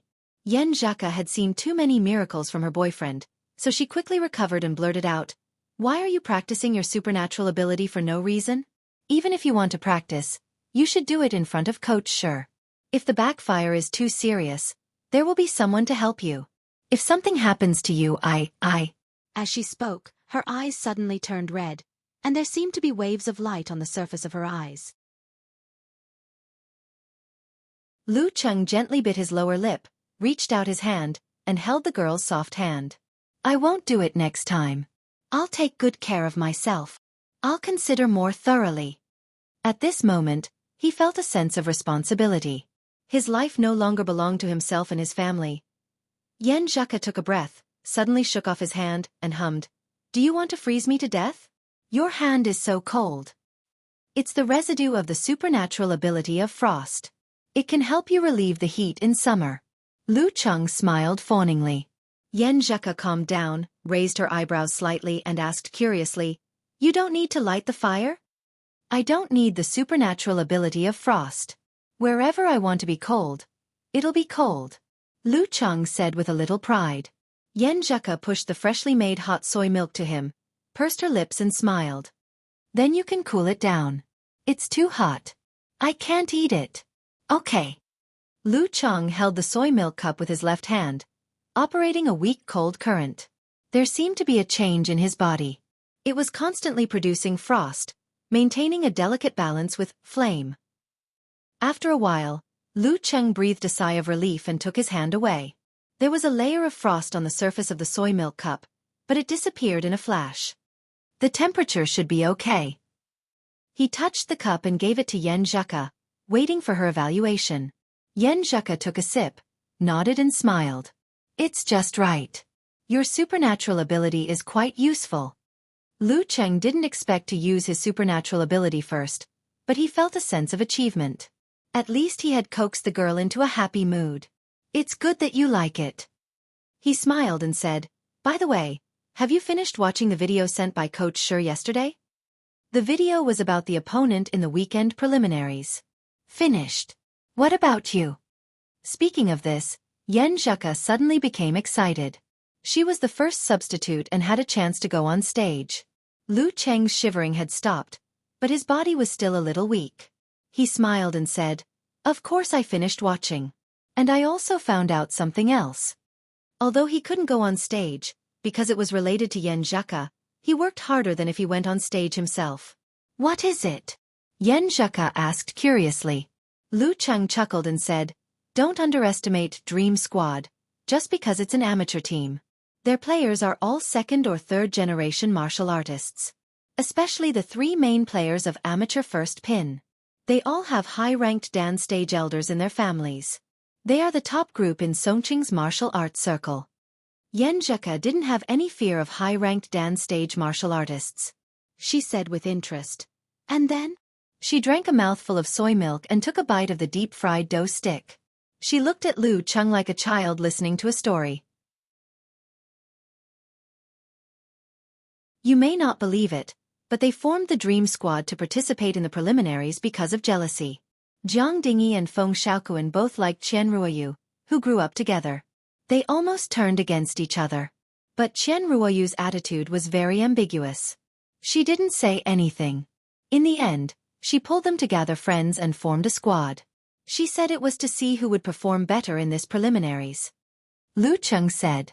Yan Zheka almost spat out the soy milk. She covered her mouth and said, "Is there anyone who is so picky? I feel like she is still a little girl. She is older than you by half a year. You are the little girl." Lu Cheng laughed. "Humph, it depends on the mental age." Yan Zheka wrinkled her nose and asked in confusion, "How do you know all this?" "There is a local in our dormitory. He is quite well informed. I asked him specifically." Lu Cheng told her the truth. For Coach Yan, he had done his homework. Yan Zheka's eyes curved, showing her dimples. She looked to the side and said, "At least you didn't forget me." Lu Cheng finished the steamed bun quickly and drank the milk. He continued, "Qian Ruoyu's family's martial arts originated from Tai Chi, which is similar to your grandfather's. Jiang Dingyi's grandfather is famous for his knife skills. But because weapons are not allowed in the challenge tournament, he created a martial art that uses the knife skills in the palm. Feng Xiaoquan is good at the tiger and crane double form and the modern blast punch. I watched the videos and thought I could imitate them. I will talk to Coach Shi during this time. I will be your sparring partner for half an hour at the end of the special training every day so that you can get used to their fighting style." Yan Zheka puffed up her cheeks and looked to the side with a blush. Okay. She didn't object to the sparring partner during the daily special training. They talked and ate breakfast and gradually came to an end. Suddenly, Yan Zheka looked at the big clock in the cafeteria and exclaimed, "It's almost 8 o'clock. We are going to be late." "Yeah." Lu Cheng followed her gaze and saw that it was already 7:54. Yan Zheka was so angry that she pinched him gently. "It's all your fault. I am not usually late." Lu Cheng smiled and felt sweet. He held her hand and said, "Hurry up, we still have time." The two left in a hurry and ran to the martial arts arena. They finally arrived at the arena with less than 10 seconds to spare. Yan Zheka caught her breath and glanced at Lu Cheng. Their eyes met and she felt warm and sweet at once. Even if it was just a small thing, she felt so happy. In the next few days, Lu Cheng lived his life step by step, except that he was Yan Zheka's sparring partner. As for the cave of Longhu Immortal, he didn't hear Geezer Shi mention it again, but he didn't dare to ask about it. In the blink of an eye, Saturday came. Songqing University Martial Arts Club was going to host the Dream Squad at 3:00 p.m. Because it was just actual combat training and there was no professional main force this time. Songqing University's publicity department didn't do any promotion for this competition and didn't inform the whole school. The audience was expected to be very small. Lu Cheng took a nap and was about to go to Yan Zheka's dormitory building to go to the martial arts arena with her when he suddenly received a call from Geezer Shi. "Brat, something came up and I can't come this afternoon." Geezer Shi said casually, "You will be the coach today." "What? I will be the coach?" Lu Cheng was shocked. Geezer Shi laughed and said, "In this kind of competition, you can even tie a dog to be the coach. What are you afraid of?" "Okay, I am hanging up. You can arrange the order of appearance at your discretion." "Master, don't be so irresponsible. Lu Cheng was about to say something when he heard the beeping sound. Damn! I am a wounded person. How did I become the coach? He was at a loss and suddenly thought of something. Could it be that his friend had discovered the Longhu Immortal's cave and had invited him to help out?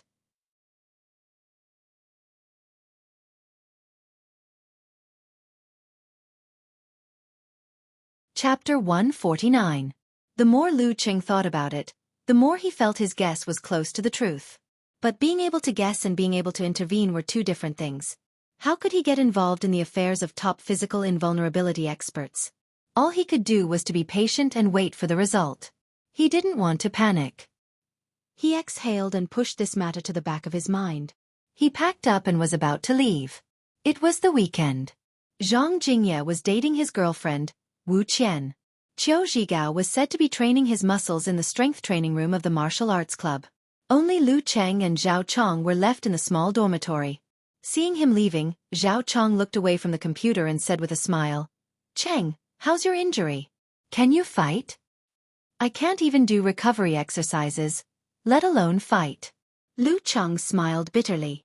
"That's because you need to save people. You're Superman Cheng in our dormitory." Zhao Chong joked. "Since you can't fight, I won't watch the game. It's boring." Lu Cheng wasn't surprised at all. It was an amateur competition without much publicity. It would be strange if it could arouse people's interest. But it was good. With few spectators, senior brother Li Mao wouldn't be so nervous. "Well, you can be a real fan." Lu Cheng joked and walked out of the small dormitory with his bag. After the cold current backfire, he realized that he lacked a thermos. Usually, he would drink water from the water dispenser with a paper cup when he was in the martial arts club or the teaching building. But when he returned to the dormitory, he only had an open ceramic cup. In Yan Zhika's words, he lived too coarsely and deserved to be called a coarse man. "Hey, Cheng, you're early." Kai Zhongming just came out of the bathroom. "It's late. I have to pick up my girlfriend." Lu Cheng smiled. Kai Zhongming twitched his mouth. "Hey, you're calling her your girlfriend?" "I learned it from you." Lu Cheng answered with a smile. Kai Zhongming said disdainfully, "I understand now. You're setting off early so that you can take the opportunity to be lovey-dovey for a while. Sigh, back in the days when we were paired up, we went in and out together and ate together. Now those guys are saying that I was abandoned." Lu Cheng couldn't help but laugh at little Ming's self-deprecation. "I can't help it. I choose my girlfriend over my friends." He said it with unusual pride, without the slightest bit of shame. Kai Zhongming was so embarrassed that he couldn't refute. He said, "Cheng, you've become more thick-skinned since you got a girlfriend. I'll come to the martial arts club to cheer for you. After all, I'm a member of the special training." "By the way, talker, how's your special training?" Lu Cheng asked casually. Kai Zhongming had a look of, "I really want to hit you" on his face. "Cheng, we're all members of the special training team. We train together every day." "You didn't ask me until today. Don't you feel guilty?" "Guilty conscience." Lu Cheng replied with a hollow laugh. Kai Zhongming put on a proud expression and said, "After 10 days of special training, I feel like I've returned to my peak state. Plus, you've stimulated me, so I've calmed down and touched the threshold of meditation. In 1 or 2 months, I'll probably be able to control the concealment of spirit and chi and master 24 blizzard strikes. By summer vacation, hee, maybe I'll be able to reach the 3rd pin of the amateur level and return to my hometown to show off." "Not bad. Maybe you'll be a substitute next semester." Lu Cheng looked at the time on his phone. "I'm leaving. See you later." Kai Zhongming heard his perfunctory farewell and said angrily, "See you my ass." In the female dormitory, Yan Zhika changed into her martial arts suit. She didn't have to go to the male locker room. Although there was a shower stall, it would make a girl feel uncomfortable. The female locker room was given to the visiting team. Seeing her ready, Zhong Yenru asked curiously, "Ku, is your boyfriend coming today?" Li Liantong and Shi Xiangyang, who were playing games and watching movies, stopped at the same time and pricked up their ears. "How is that possible? The injury on his arm hasn't healed yet." Yan Zhika answered without much care. Li Liantong blurted out, "Did he hurt himself again that day when he was saving someone?" Yan Zheke was stunned. Her beautiful black eyebrows slightly wrinkled. You all know. Li Liantong and Shi Xiangyang looked at each other and said angrily, we're not blind. We just met at noon that day. How could we not recognize the person in the video? We just wanted to see when you would tell us the truth. But in the end, you didn't even mention it for a whole week. You didn't talk about this topic, so I didn't have a chance to mention it. Yan Zheke said with a slight grievance. She couldn't just show off how awesome her boyfriend was, right? That wouldn't be good. I think you don't have time. You give him all your free time. When you're back in the dormitory, you're still chatting with your phone. You can't wait to be with him 24 hours a day. Li Liantong laughed. Ku, you have to hold on. Don't lose your virginity too quickly. For guys, the easier it is to get, the less they will cherish it. Bah! I don't talk to dirty people. Yan Zheke laughed and scolded. Thinking back, it seemed to be true. But she didn't resist at all. Instead, she felt sweet. Plus, she had to do martial arts special training every day. She had to attend classes and do homework seriously. The time she had to spend with Chang was actually very little. She had to squeeze out some free time, so she subconsciously cherished it. Shi Xiangyang interrupted. Ku, since your boyfriend and Lin Ke are both injured, will you fight today? It depends on the condition of the other senior brothers and sisters. I have a chance. Yan Zheke chose her words carefully so as not to curse Li Mao and the others. Zhong Yanru immediately said happily, then we'll go to the martial arts club later and cheer for you. Maybe you'll fight? Li Liantong and Shi Xiangyang both agreed and fantasized about Yan Zheke's heroine appearance. After chatting with her roommates for a while, Yan Zheke saw a message from Lu Chang saying that he had arrived. She quickly packed her things and hurried out. A perfect match. Looking at her back, Li Liantong sighed with emotion. Zhong Yanru joked. Dirty Tong, that's not what you said before. Isn't that because I don't know him well enough? Li Liantong said shamelessly. He has such a level of martial arts at such a young age. His future is really limitless. Also, he has a good personality and is even better to his girlfriend. I agree with him dating Ku with both hands and feet. Outside the third dormitory building, Lu Cheng saw the girl walking out briskly. A smile unconsciously appeared on his face. He walked up to her, took the bag, and held her delicate hand. The whole process was done in one go. He had been trained for a long time. Yan Zheke looked at him with a smile. Cheng, Dirty Tong and the others recognized that the boy who saved her was you. They seem to worship you a little. Why does this sound a little strange? Lu Cheng smiled cautiously. That's because they haven't seen much of the world. After saying that, he quickly changed the topic. Coach Shi has something to do and can't come this afternoon. He asked me to arrange the match for him. Yan Zheke opened her mouth slightly. She seemed to be at a loss and didn't understand what had happened. After dozens of seconds, she couldn't help but laugh. Coach Shi is so capricious. Cheng, you're the real Coach Lube. Not the real one. I still have a grand coach above me. Lu Cheng laughed. As for who it was, it definitely wasn't Coach Shi. Yan Zheke turned her head and coughed twice. She pretended to be serious. Then what do you plan to do? I've thought about it. If Senior Li Mao is the last to fight, he will be more nervous. He will feel that he is responsible for the success or failure of the martial arts club. But if he is the first to fight, he will most likely want to make a good start. So, I put him second. This way, the pressure will be the least. Lu Cheng explained his thoughts. At the same time, he was glad that he had carefully studied the videos of Dream Squad for the girl. He wouldn't just shake his head and say that he didn't know anything about the enemy. Not bad. It's the same as what I thought. Yan Zheke praised. Lu Cheng took the opportunity to laugh and said, "This is called telepathy." Bah! Yan Zheke pursed her lips and raised her head to show her disdain. It was still early. The two of them walked slowly and took the opportunity to talk about their opponents. When they were about to reach the martial arts arena, Lu Cheng suddenly exclaimed, "There are quite a lot of people today." The number of students coming from all directions was much more than what he had expected. Yan Zheke also didn't understand.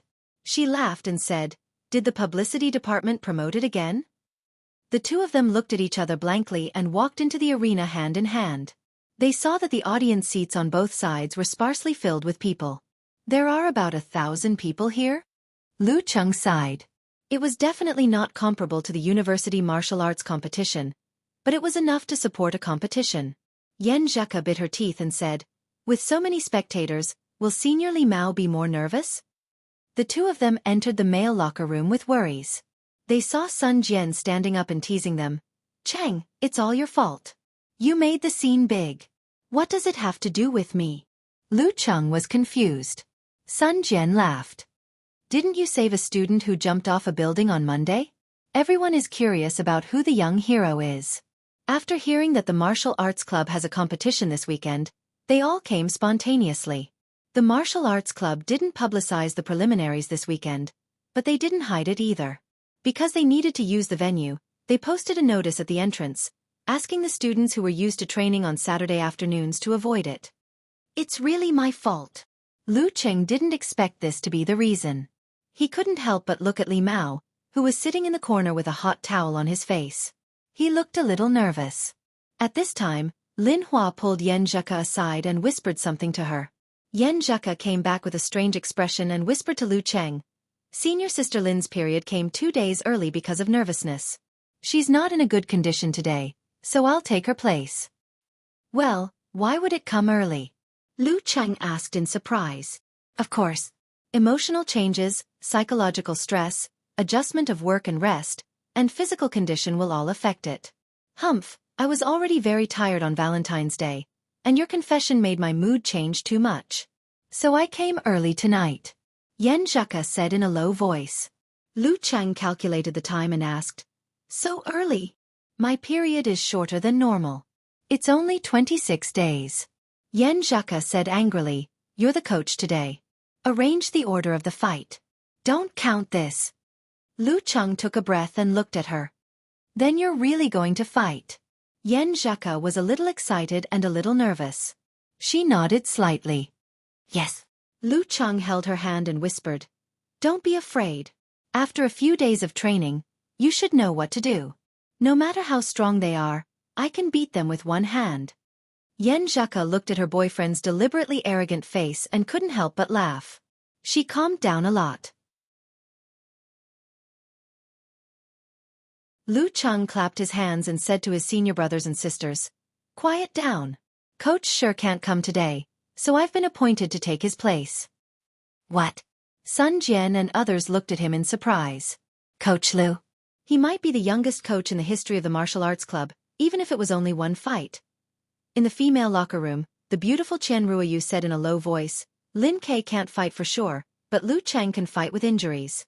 However, they're mainly training the team. Even if Lu Cheng fights, he'll be the last one. We have to deal with the first two as soon as possible and concentrate on him." You're tuning in to the Xiaofan's Wuxia Tales YouTube channel. Don't forget to subscribe and join us on this journey to catch the most captivating stories.